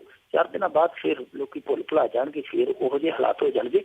ਕਿਉਂਕਿ ਅੱਗੇ ਜੇ ਅਕਾਲੀ ਇਸ ਤਰ੍ਹਾਂ ਬੋਲਦੇ ਸਨ ਤੇ ਦੋਵਾਂ ਪਾਸਿਆਂ ਤੋਂ ਬੋਲਦੇ ਸਨ, ਪੰਜਾਬ ਤੋਂ ਵੀ ਬੋਲਦੇ ਸੀ, ਉੱਧਰੋਂ ਵੀ ਬੋਲਦੇ ਸੀ, ਪਰ ਜਿਹੜੇ ਐਤਕੀ ਇਕੱਲੇ ਦਿੱਲੀੋਂ ਬੋਲ ਰਹੇ ਆ ਔਰ ਅੱਗੋਂ ਜਿਹੜੇ ਡੇਰੇ ਵਾਲੇ ਕਿਸੇ ਨੂੰ ਇੱਥੇ ਬੋਲਣ ਨਹੀਂ ਦਿੰਦੇ ਆਪਦੇ ਡੇਰੇ ਮੁਖੀ ਦੇ ਖਿਲਾਫ, ਉਹ ਇਸ ਤਰ੍ਹਾਂ ਲਚਕੀਲਾ ਜਾਂ ਵਤੀਰਾ ਇਹਨਾਂ ਦੇ ਪ੍ਰਤੀ ਰੱਖਦੇ ਆ ਤੇ ਇੱਥੋਂ ਪਤਾ ਲੱਗ ਜਾਂਦਾ ਕਿ ਲੱਗੀਆਂ ਦੇ ਪੰਥ ਹੈ ਜਿਹੜੇ ਉਹ ਨਿਆਰੇ ਆ। ਬਿਲਕੁਲ, ਉਹਨਾਂ ਨੂੰ ਵੀ ਪਤਾ ਜੀ ਇਹ ਨਹੀਂ ਥੋੜੇ ਕੁ ਦਿਨ ਬੋਲਣਾ, ਉਸ ਤੋਂ ਬਾਅਦ ਬਹੁਤ ਅਮਦਾਦ ਮਿਲਣੀ ਆ ਡੇਰੇ ਵਾਲਿਆਂ ਨੂੰ। ਅੱਗੇ ਆਪਾਂ ਪੰਜਾਬ ਦੀਆਂ ਮਿੰਨੀ ਬੱਸਾਂ ਆਪਰੇਟਰਾਂ ਦੀ ਜੇ ਗੱਲ ਕਰੀਏ ਕਿ ਪੰਜਾਬ ਸਰਕਾਰ ਜਿਹੜੀ ਆ ਉਹ ਜਾਂਦੀ ਜਾਂਦੀ ਉਹਨਾਂ ਦੀ ਬਲੀ ਦਾ ਰਾਹ ਪੱਧਰਾ ਕਰ ਗਈ। ਇਹ ਵੀ ਜਾਂਦੇ ਜਾਂਦੇ ਕੰਡੇ ਬੀਜ ਕੇ ਇਹਨਾਂ ਦੇ ਰਾਹਾਂ ਦੇ ਵਿੱਚ ਵੀ ਮਿੰਨੀ ਬੱਸ ਆਪਰੇਟਰ ਦਰਅਸਲ 1988 ਤੋਂ ਹੋਣ ਚਾਹੇ ਸਨ। ਉਸ ਸਮੇਂ ਜਦੋਂ ਪੰਜਾਬ ਦੇ ਵਿੱਚ ਖੜਕੂਵਾਦ ਜਿਹੜਾ ਬਹੁਤ ਜ਼ੋਰ ਤੇ ਸੀਗਾ, ਉਹ ਕੁਝ ਪੀੜਤ ਪਰਿਵਾਰਾਂ ਨੂੰ, ਕੁਝ ਬੇਰੁਜ਼ਗਾਰਾਂ ਨੂੰ, ਕੁਝ ਸਾਬਕਾ ਫੌਜੀਆਂ ਨੂੰ, ਕੁਝ ਅੰਗਹੀਣਾਂ ਨੂੰ ਰੋਜੀ ਰੋਟੀ ਦਾ ਆਰ ਜਿਹੜਾ ਸਰਕਾਰ ਨੇ ਬਣਾ ਕੇ ਦਿੱਤਾ ਸੀਗਾ ਕਿ ਚਲੋ ਕੋਈ ਨਾ ਕੋਈ ਫਾਇਦਾ ਹੋ ਜਾਊਗਾ। ਉਸ ਤੋਂ ਬਾਅਦ ਫਿਰ ਇਹ ਇੱਕ ਛੋਟੀ ਜਿਹੀ ਇੰਡਸਟਰੀ ਬਣ ਗਈ, ਛੋਟਾ ਜਿਹਾ ਕਾਰੋਬਾਰ ਬਣ ਗਿਆ, ਬੱਸ ਆਪਰੇਟਰਾਂ ਦੀਆਂ ਯੂਨੀਅਨਾਂ ਵੀ ਬਣੀਆਂ। ਸੋ ਇਹ ਕੰਮ ਚੱਲਦਾ ਆਇਆ। ਪਰ ਹੁਣ ਹਾਲਾਤ ਜਿਹੜੇ ਮਿੰਨੀ ਬੱਸ ਆਪਰੇਟਰ ਅੱਗੇ ਇਹੋ ਜਿਹੇ ਬਣ ਗਏ ਕਿ ਇੱਕ ਤੇ ਬਹੁਤ ਜ਼ਿਆਦਾ ਇਹਨਾਂ ਨੂੰ ਵੀ ਟੈਕਸ ਪੈਣ ਲੱਗ ਪਿਆ, ਬਹੁਤ ਜ਼ਿਆਦਾ ਹੋਰ ਖਰਚੇ ਵੱਧ ਗਏ। ਦੂਜਾ ਇਹ ਕਿ ਹੁਣ ਇਹਨਾਂ ਨੂੰ ਟੋਟਲੀ ਇਸ ਧੰਦੇ ਚੋਂ ਬਾਹਰ ਕਰਨ ਦੀ ਜਿਹੜੀ ਕਵਾਇਦ ਆ ਉਹ ਸ਼ੁਰੂ ਹੋ ਚੁੱਕੀ ਆ। ਅਸਲ ਦੇ ਵਿੱਚ ਇਹਦਾ ਮੁੱਢ ਵੱਜਾ ਸੀਗਾ ਇੱਕ ਕੇਸ ਤੋਂ। ਇੱਕ ਕੇਸ ਹਾਈ ਕੋਰਟ ਦੇ ਵਿੱਚ ਗਿਆ, ਉਹ ਇਹ ਸੀਗਾ ਕਿ ਜਿਹੜੀਆਂ ਸਰਕਾਰੀ ਬੱਸਾਂ ਉਹਨਾਂ ਦਾ ਜਿਹੜਾ ਕਿਲੋਮੀਟਰ ਰੇਸ਼ੋ ਹੈ ਜੋ ਉਹ ਪੂਰਾ ਨਹੀਂ ਹੈ ਪੰਜਾਬ ਦੇ ਵਿੱਚ। ਸੋ ਉਸ ਕੇਸ ਤੇ ਜਿਹੜੀ ਸੁਣਵਾਈ ਹੋਈ, ਉਸ ਸੁਣਵਾਈ ਇਹਨਾਂ ਦੇ ਵਿਰੁੱਧ ਚਲੇ ਗਈ। Punjab and Haryana high court ਨੇ ਫੈਸਲਾ ਕਰ ਦਿੱਤਾ ਕਿ ਮਿੰਨੀ ਬੱਸਾਂ ਜਿਹੜੀਆਂ ਉਹ ਬੰਦ ਕਰਕੇ ਇਹਨਾਂ ਦੀ ਥਾਂ ਤੇ ਸਰਕਾਰੀ ਬੱਸਾਂ ਜਿਹੜੀਆਂ ਚਲਾਈਆਂ ਜਾਣ ਤਾਂ ਕਿ ਕਿਲੋਮੀਟਰ ਰੇਸ਼ੋ ਜਿਹੜੀ ਪੂਰੀ ਹੋ ਸਕੇ। ਸੋ ਇਹ ਹੁਣ ਫੈਸਲਾ ਆਉਣ ਵਾਲੇ ਦਿਨਾਂ 'ਚ ਸ਼ਾਇਦ ਮਾਰਚ ਮਹੀਨੇ 'ਚ, ਕਿਉਂਕਿ ਪਹਿਲਾਂ ਤਾਂ ਇਲੈਕਸ਼ਨ ਸੀਗਾ, ਮਿੰਨੀ ਬੱਸ ਕਾਰੋਬਾਰ ਦੇ ਨਾਲ 50,000 ਪਰਿਵਾਰ ਹੈ ਜਿਹੜਾ ਉਹ ਜੁੜਿਆ ਹੋਇਆ, ਯਾਨੀ 50,000 ਟੱਬਰ ਦੀ ਜਿਹੜੀ ਰੋਜੀ ਰੋਟੀ ਹੈ ਉਹ ਇਹਨਾਂ ਦੇ ਨਾਲ ਬੱਸਾਂ ਦੇ ਨਾਲ ਜੁੜੀ ਹੈ। ਸੋ ਇਸ ਕਰਕੇ ਪਹਿਲਾਂ ਤੇ ਇਹ ਅਮਲ ਨਹੀਂ ਕੀਤਾ ਗਿਆ, ਪਰ ਜਿਸ ਤਰੀਕੇ ਨਾਲ ਕਿਉਂਕਿ ਉੱਥੋਂ ਆਰਡਰ ਹੋ ਚੁੱਕੇ ਆ Punjab and Haryana high court ਤੋਂ, ਇਹ ਉਮੀਦ ਕੀਤੀ ਜਾ ਰਹੀ ਹੈ ਕਿ 20 ਮਾਰਚ ਜਾਂ 15 ਮਾਰਚ ਤੋਂ ਬਾਅਦ ਇਸ ਤਰ੍ਹਾਂ ਦੀ ਕਾਰਵਾਈ ਹੈ ਜਿਹੜੀ ਅਮਲ 'ਚ ਲਿਆਂਦੀ ਜਾ ਸਕੇਗੀ। ਇਹ ਬਿਲਕੁਲ ਹੁਣ ਇਹਨਾਂ ਨੂੰ ਡਰ ਸਤਾ ਰਿਹਾ ਮਿਨੀ ਬੱਸ ਆਪਰੇਟਰਾਂ ਨੂੰ ਕਿ ਜੇ ਸਰਕਾਰ ਬਦਲ ਗਈ, ਕਿਉਂਕਿ ਹੁਕਮ ਪੰਜਾਬ ਤੇ ਹਰਿਆਣਾ ਹਾਈ ਕੋਰਟ ਤੇ ਆ, ਉਹ ਹੁਕਮ ਲਾਗੂ ਹੋਣਗੇ ਤੇ ਫਿਰ ਸਾਡੀ ਰੋਟੀ ਨੂੰ, ਸਾਡੀ ਰੋਜੀ ਨੂੰ ਲੱਤ ਵੱਜਣੀ ਹੈ ਜਿਹੜੀ ਤੈਅ ਆ। ਇਸ ਕਰਕੇ ਹੁਣ ਇਹ ਕਲਪਦੇ ਪਏ ਆ ਕਿ ਜਾਂਦੀ ਜਾਂਦੀ ਸੂਬਾ ਸਰਕਾਰ, ਕਿਉਂਕਿ ਸੂਬਾ ਸਰਕਾਰ ਦੇ ਮੰਤਰੀਆਂ ਸੰਤਰੀਆਂ ਤੇ ਵੱਡੇ ਸਰਦਾਰਾਂ ਕੋਲ ਵੱਡੇ ਰੂਟਾਂ ਦੇ ਪਰਮਿਟ ਸਨ, ਉਹਨਾਂ ਨੇ ਉਧਰੋਂ ਆਪਦਾ ਪਾਸਾ ਬਚਾ ਕੇ ਤੇ ਇਹਨਾਂ ਦੀ ਬਲੀ ਦੇ ਦਿੱਤੀ ਕਿ ਚਲੋ ਭਾਈ ਇਹਨਾਂ ਦੀ ਬਲੀ ਚਾੜ ਦਿਓ। ਹੁਣ ਇਸ ਗੱਲ ਤੋਂ ਇਹ ਕਲਪੇ ਪਏ ਕਿ ਸਾਡੇ ਨਾਲ ਧੋਖਾ ਹੋਇਆ, ਸਾਡਾ ਕੇਸ ਹੈ ਜਿਹੜਾ ਪੰਜਾਬ ਦੀ ਅਫਸਰਸ਼ਾਹੀ ਨੇ ਠੀਕ ਢੰਗ ਦੇ ਨਾਲ ਉੱਥੇ ਪੇਸ਼ ਹੀ ਨਹੀਂ ਕੀਤਾ। ਸੋ ਇਹ ਹੁਣ ਇਹਨਾਂ ਦੀ ਕਹਾਣੀ ਹੈ, ਪਰ ਇੱਕ ਕਹਾਣੀ ਦੇ ਵਿੱਚੋਂ ਸਿੱਟਾ ਇਹ ਵੀ ਕੱਢਿਆ ਜਾ ਸਕਦਾ ਕਿ ਠੀਕ ਆ, ਜਨਤਕ ਬੱਸ ਸੇਵਾ ਨੂੰ ਮਜ਼ਬੂਤ ਕਰਨਾ ਚਾਹੀਦਾ, ਉਹਦਾ ਵਿਸਤਾਰ ਹੋਣਾ ਚਾਹੀਦਾ, ਪਰ ਮੇਰੇ ਖਿਆਲ ਦੇ ਨਾਲ ਇਹ ਜਿਹੜੀ ਸੇਵਾ ਹੈ ਮਿੰਨੀ ਬੱਸ ਸੇਵਾ ਠੀਕ ਪੰਜਾਬ ਦੇ ਵਿੱਚ ਠੀਕ ਠਾਕ ਚੱਲਦੀ ਪਈ ਹੈ। ਇਹਦੇ ਵਿੱਚ ਕੋਈ ਬਹੁਤਾ ਨਾ ਤੇ ਇਹੋ ਜਿਹਾ ਕੋਈ ਲੁੱਟ ਖਸੁੱਟ ਵਾਲਾ ਤਰੀਕਾ, ਨਾ ਕੋਈ ਇਹ ਕੋਈ ਸਰਕਾਰੀ ਜਨਤਕ ਸੇਵਾ ਨੂੰ ਪ੍ਰਭਾਵਿਤ ਕਰਦੀ ਹੈ, ਸਭ ਕੁਝ ਠੀਕ ਠਾਕ ਆ। ਜੇ ਕਿਲੋਮੀਟਰ ਰੇਸ਼ੋ ਵਧਾਉਣੀ ਹੈ ਫਿਰ ਵੱਡੇ ਰੂਟਾਂ ਤੇ ਕਿਉਂ ਨਹੀਂ ਵਧਾਈ ਜਾਂਦੀ? ਜਿੱਥੇ ਵੱਡੇ ਘਰਾਂ ਦੀਆਂ 4-4 ਲਾਰੀਆਂ ਜਿਹੜੀਆਂ ਇੱਕੋ ਪਰਮਿਟ ਤੇ ਚੱਲਦੀਆਂ, ਉਹਨਾਂ ਦੇ ਵਿੱਚੋਂ ਪਰਮਿਟਾਂ ਦੇ ਵਿੱਚੋਂ ਟਾਈਮ ਟੇਬਲ ਹੈ ਉਹ ਇਸ ਤਰ੍ਹਾਂ ਦਾ ਬਣਾ ਕੇ ਦਿੱਤਾ ਜਾਵੇ ਕਿ ਜਿਹੜੇ ਰੂਟਾਂ ਤੇ ਕਿਲੋਮੀਟਰ ਰੇਸ਼ੋ ਘਟੀ ਹੈ ਉਹ ਉੱਥੋਂ ਹੀ ਵਧਾਈ ਜਾਵੇ ਤਾਂ ਕਿ ਜਨਤਕ ਸੇਵਾ ਜਿਹੜੀ ਹੈ ਮਜ਼ਬੂਤ ਹੋਵੇ। ਜਦ ਕਿ ਨਾਲ ਇਹ ਜਿਹੜੇ ਵਿਚਾਰੇ ਪਹਿਲਾਂ ਹੀ ਜਿਵੇਂ ਕਹਿੰਦੇ ਹੁੰਦੇ ਆ ਕਿ ਮੋਏ ਨੂੰ ਮਾਰੇ ਸ਼ਾਹ ਮਦਾਰ, ਇਹ ਜਿਹੜੇ ਪਹਿਲਾਂ ਹੀ ਮਰੇ ਪਏ ਆ ਇਹਨਾਂ ਤੇ ਮਾਰ ਨਾ ਪਵੇ। ਸੋ ਮੇਰੇ ਖਿਆਲ ਦੇ ਨਾਲ ਇਹ ਸਹੀ ਹੋਏਗਾ ਕਿ ਜੇਕਰ ਵੱਡੇ ਰੂਟਾਂ ਤੇ ਜਨਤਕ ਬੱਸ ਸੇਵਾ ਨੂੰ ਮਜ਼ਬੂਤ ਕੀਤਾ ਜਾਵੇ, ਬਜਾਏ ਇਸ ਦੇ ਕਿ ਜਿਹੜੇ ਛੋਟੇ ਕਾਰੋਬਾਰੀ ਹੈ ਇਹਨਾਂ ਨੂੰ ਰਗੜ ਕੇ ਰੱਖ ਕੇ ਤੇ ਸਰਕਾਰੀ ਬੱਸਾਂ ਚਲਾਈਆਂ ਜਾਣ। ਕਿਉਂਕਿ ਸਰਕਾਰੀ ਬੱਸਾਂ ਪਹਿਲਾਂ ਚੱਲਦੀਆਂ ਹੁੰਦੀਆਂ ਸੀ ਪਿੰਡਾਂ 'ਚ, ਉਹ ਕਿਹੋ ਜਿਹੀਆਂ ਚੱਲਦੀਆਂ ਹੁੰਦੀਆਂ ਸੀ ਉਹ ਸਾਰਿਆਂ ਨੂੰ ਪਤਾ। ਬਿਲਕੁਲ ਜੀ ਬਿਲਕੁਲ, ਜਿਨ੍ਹਾਂ ਨੇ ਉਹ ਟਾਈਮ ਦੇਖਿਆ ਉਹਨਾਂ ਨੂੰ ਸਾਰਿਆਂ ਨੂੰ ਪਤਾ ਹੈ। ਜਾਂਦੇ ਜਾਂਦੇ ਅਖੀਰ ਦੇ ਵਿੱਚ ਮੇਰਾ ਇੱਕ ਸਵਾਲ ਹੈ ਕਿ ਪੰਜਾਬ ਦੇ ਵਿੱਚ ਜੇ ਨਸ਼ੇ ਦੀ ਗੱਲ ਕਰੀਏ, ਵੈਸੇ ਤਾਂ ਨਸ਼ਾ ਹੈ ਨਹੀਂ ਗਾ ਪੰਜਾਬ ਦੇ ਵਿੱਚ, ਪਰ ਜਿਹੜਾ ਨਸ਼ੇ ਦਾ ਕਹਿਰ ਆ ਉਹ ਬਹੁਤ ਚੱਲਿਆ ਆ, ਤੇ ਇੱਕ ਹੋਰ ਨਸ਼ੇੜੀ ਨੇ ਘਰ ਪਰਿਵਾਰ ਤੇ ਹਮਲੇ ਕੀਤੇ। ਦੇਖੋ ਇਹ ਤੇ ਉਹ ਕਹਿ ਰਿਹਾ ਜਿਹਦੇ ਵਿਹੜੇ 'ਚ ਝੁੱਲ ਗਿਆ ਉਹਦੇ ਲਈ ਨੇਰ ਹੀ ਨੇਰਿਆ, ਜਿਹੜਾ ਬਚਿਆ ਉਹਦੇ ਬਾਅਦ ਉਹ ਸਾਰੀ ਉਹ ਦੁਨੀਆ ਜਿਹੜੀ ਉਹ ਸਾਫ਼ ਪਾ ਕੇ ਆ ਉਹਦੇ ਲਈ ਕੁਛ ਵੀ ਹੈ ਨਹੀਂ। ਜਿਹਦੇ ਘਰੇ ਇਹ ਹੋਣੀ ਕਹਿਰ ਵਰਤਾਉਂਦੀ ਆ ਉਹਦੇ ਲਈ ਹੈਗਾ। ਤੇ ਇਸ ਕਰਕੇ ਪੰਜਾਬ ਦੇ ਵਿੱਚ ਦੋ ਤਰ੍ਹਾਂ ਦੇ ਲੋਕ ਹੈ ਜਿਹੜੇ ਤੁਹਾਨੂੰ ਮਿਲ ਜਾਣਗੇ। ਇੱਕ ਜਿਹੜੇ ਕਹਿਣਗੇ ਕਿ ਨਸ਼ਾ ਹੈ ਨਹੀਂ, ਪਰ ਇੱਕ ਕਹਿਣਗੇ ਕਿ ਭਾਈ ਨਸ਼ਾ ਹੈ ਔਰ ਦਾਨਵ ਦੇ ਰੂਪ ਦੇ ਵਿੱਚ ਹੈ, ਨਸ਼ਾ ਦੇਣ ਦੇ ਰੂਪ ਦੇ ਵਿੱਚ ਹੈ। ਇਹੋ ਜਿਹੇ ਇੱਕ ਰੂਪ ਅੱਜ ਪਟਿਆਲੇ ਦੇ ਇੱਕ ਘਰ ਨੇ ਵੇਖਿਆ। ਅਨਾਰਦਾਨਾ ਚੌਂਕ ਹੈ, ਉੱਥੇ ਅਨਾਰਦਾਨਾ ਚੌਂਕ ਦੇ ਕੋਲ ਇੱਕ ਬਾਬਾ ਟੋਬਾ ਧਿਆਨ ਇਲਾਕਾ ਹੈ, ਉੱਥੇ ਇੱਕ ਘਰ ਦੇ ਵਿੱਚ ਇੱਕ ਨਸ਼ੇੜੀ ਸੀਗਾ। ਨਸ਼ੇੜੀ ਜਿਹੜਾ ਸੀਗਾ ਕਾਫੀ ਨਸ਼ਾ ਕਰਦਾ ਸੀ, ਲੜਾਈ ਝਗੜਾ ਕਰਦਾ ਸੀ। ਉਹਦੀ ਬੀਵੀ ਨੇ, ਉਹਦੀ ਪਤਨੀ ਨੇ ਉਹਨੂੰ ਰੋਕਿਆ ਕਿ ਭਾਈ ਇਹ ਨਾ ਕੰਮ ਕਰਿਆ ਕਰ। ਅੱਜ ਵੀ ਰੋਕਿਆ, ਪਹਿਲਾਂ ਵੀ ਰੋਕਦੀ ਹੋਊਗੀ, ਅੱਜ ਵੀ ਰੋਕਿਆ ਕਿ ਇਹ ਕੰਮ ਨਾ ਕਰ। ਉਹਨੇ ਨਸ਼ੇ ਲਈ ਕਿਤੇ ਪੈਸੇ ਧੇਲੇ ਦੀ ਮੰਗ ਕੀਤੀ। ਉਹਨੇ ਕਿਹਾ ਮੈਂ ਕਿੱਥੋਂ ਦੇਵਾਂ, ਕਿੱਥੋਂ ਤੇਰਾ ਸਿਆਪਾ ਕਰਾਂ। ਇੱਥੇ ਝਗੜਦੇ ਇੱਥੋਂ ਤੱਕ ਚਲੇ ਗਏ ਕਿ ਉਸ ਨਸ਼ੇੜੀ ਨੇ ਬੇਸਬਾਲ ਦਾ ਬੈਟ ਫੜ ਕੇ ਤੇ ਉਹਨੂੰ ਕੁੱਟਣਾ ਮਾਰਨਾ ਸ਼ੁਰੂ ਕਰ ਦਿੱਤਾ। ਬੁਰੀ ਤਰ੍ਹਾਂ ਉਹਦੇ ਸਿਰ 'ਚ ਮਾਰਿਆ। ਜਦੋਂ ਮਾਰਦਾ ਪਿਆ ਸੀ ਮੁੰਡਾ ਆ ਗਿਆ, ਮੁੰਡਾ ਛੋਟਾ ਜਿਹਾ ਮੁੰਡਾ ਸੀਗਾ, ਛੋਟੇ ਜਿਹੇ ਮੁੰਡੇ ਨੂੰ ਵੀ ਮਾਰ ਕੱਟਿਆ। ਘਰ ਵਾਲੀ ਤੇ ਥਾਂ ਤੇ ਮਰ ਗਈ ਹੈ। ਮੁੰਡਾ ਜਿਹੜਾ PGI ਦੇ ਵਿੱਚ ਮਰਨਾਊ ਪਿਆ, ਉਹਦਾ ਹਾਲੇ ਪਤਾ ਨਹੀਂ ਵਿਚਾਰੇ ਦਾ ਮਾਸੂਮ ਦਾ ਬਚਣਾ ਕਿ ਨਹੀਂ ਬਚਣਾ। ਹੁਣ ਦੇਖੋ ਮਾਂ ਚਲੇ ਗਈ, ਪੁੱਤ PGI ਦੇ ਵਿੱਚ ਹੈ ਤੇ ਪਿਓ ਹੁਣ ਜੇਲ੍ਹ 'ਚ ਚਲਾ ਜਾਊਗਾ। ਹੁਣ ਇਸ ਘਰ ਨੂੰ ਜੇ ਜਾ ਕੇ ਕੋਈ ਪੁੱਛੇ ਕਿ ਭਾਈ ਪੰਜਾਬ ਦੇ ਵਿੱਚ ਕਹਿੰਦੇ ਆ ਨਸ਼ਾ ਹੈ ਨਹੀਂ, ਤੇ ਫਿਰ ਅੱਗੋਂ ਜਿਹੜਾ ਜਵਾਬ ਵੈਣਾ ਦੇ ਰੂਪ ਦੇ ਵਿੱਚ, ਕੁਰਲਾਹਟ ਦੇ ਰੂਪ ਦੇ ਵਿੱਚ ਆਏਗਾ, ਮੇਰੇ ਖਿਆਲ ਦੇ ਨਾਲ ਜੇ ਉਸ ਸਮੇਂ ਬੋਲੇ ਕੰਨ ਹੈਗੇ ਹੋਣਗੇ, ਮੈਨੂੰ ਉਮੀਦ ਹੈ ਕਿ ਉਹ ਫਿਰ ਖੁੱਲ੍ਹ ਜਾਣਗੇ, ਚੀਕ ਝਾੜੇ ਨਾਲ ਖੁੱਲ੍ਹ ਜਾਣਗੇ। ਉਹਨਾਂ ਦੇ ਕੰਨਾਂ ਦੇ ਵਿੱਚ ਜਿਹੜੇ ਇਹ ਫਰੇਬੀ ਰੂਹ ਪਾਏ ਆ ਉਹ ਉਹਨਾਂ ਕੁਰਲਾਹਟਾਂ ਦੇ ਨਾਲ ਨਿਕਲ ਜਾਣਗੇ। ਔਰ ਜਦੋਂ ਤੱਕ ਇਹ ਫਰੇਬੀ ਰੂਹ ਔਰ ਜਿਹੜੇ ਕਪਟ ਦੇ ਖੋਪੇ ਪਾਏ ਅੱਖਾਂ ਤੇ ਇਹ ਨਹੀਂ ਨਿਕਲਦੇ, ਉਹਨਾਂ ਚਿਰ ਇਸ ਸਮੱਸਿਆ ਦਾ ਹੱਲ ਵੀ ਨਹੀਂ ਹੋਣਾ। ਕਿਉਂਕਿ ਅਸੀਂ ਇਲਾਜ ਉਦੋਂ ਹੀ ਸ਼ੁਰੂ ਕਰ ਸਕਦੇ ਹਾਂ ਜਦੋਂ ਡਾਕਟਰ ਵੀ ਇਹ ਮੰਨੇ ਕਿ ਮਰੀਜ਼ ਨੂੰ ਬਿਮਾਰੀ ਹੈ ਤੇ ਮਰੀਜ਼ ਵੀ ਇਹ ਪ੍ਰਵਾਨ ਕਰ ਲੇ ਕਿ ਹਾਂ ਮੈਂ ਬਿਮਾਰ ਹੈ। ਦੋਵਾਂ ਚੋਂ ਇੱਕ ਵੀ ਵਿੰਗਾ ਟੇਢਾ ਹੋਇਆ ਗੱਡੀ ਨਹੀਂ ਚੱਲਣੀ। ਜੀ ਬਹੁਤ ਬਹੁਤ ਤੁਹਾਡਾ ਧੰਨਵਾਦ ਮਿੰਟੂ ਗੁਰਸਰੀਆ ਜੀ। ਜੀ ਸ਼ੁਕਰੀਆ। ਤਾਂ ਜਿਸ ਤਰ੍ਹਾਂ ਤੇ ਸਨ ਸਾਡੇ ਨਾਲ ਜੁੜੇ ਮਿੰਟੂ ਗੁਰਸਰੀਆ ਜੀ ਕਰਦੇ ਨੇ ਖਬਰਾਂ ਤੇ ਦੱਸਦੇ ਨੇ ਪੰਜਾਬ ਦੇ ਵਿੱਚ ਜਾਂ ਭਾਰਤ ਦੇ ਵਿੱਚ ਕੀ ਕੁਛ ਵਾਪਰਿਆ। ਹੁਣ ਅਗਲੇ ਬੁਲਟਨ ਤੱਕ ਬਲਵਿੰਦਰ ਕੌਰ ਵੱਲੋਂ ਵੀ ਆਪ ਸਭ ਨੂੰ ਹੀ ਪਿਆਰ ਭਰੀ ਸਤਿ ਸ੍ਰੀ ਅਕਾਲ।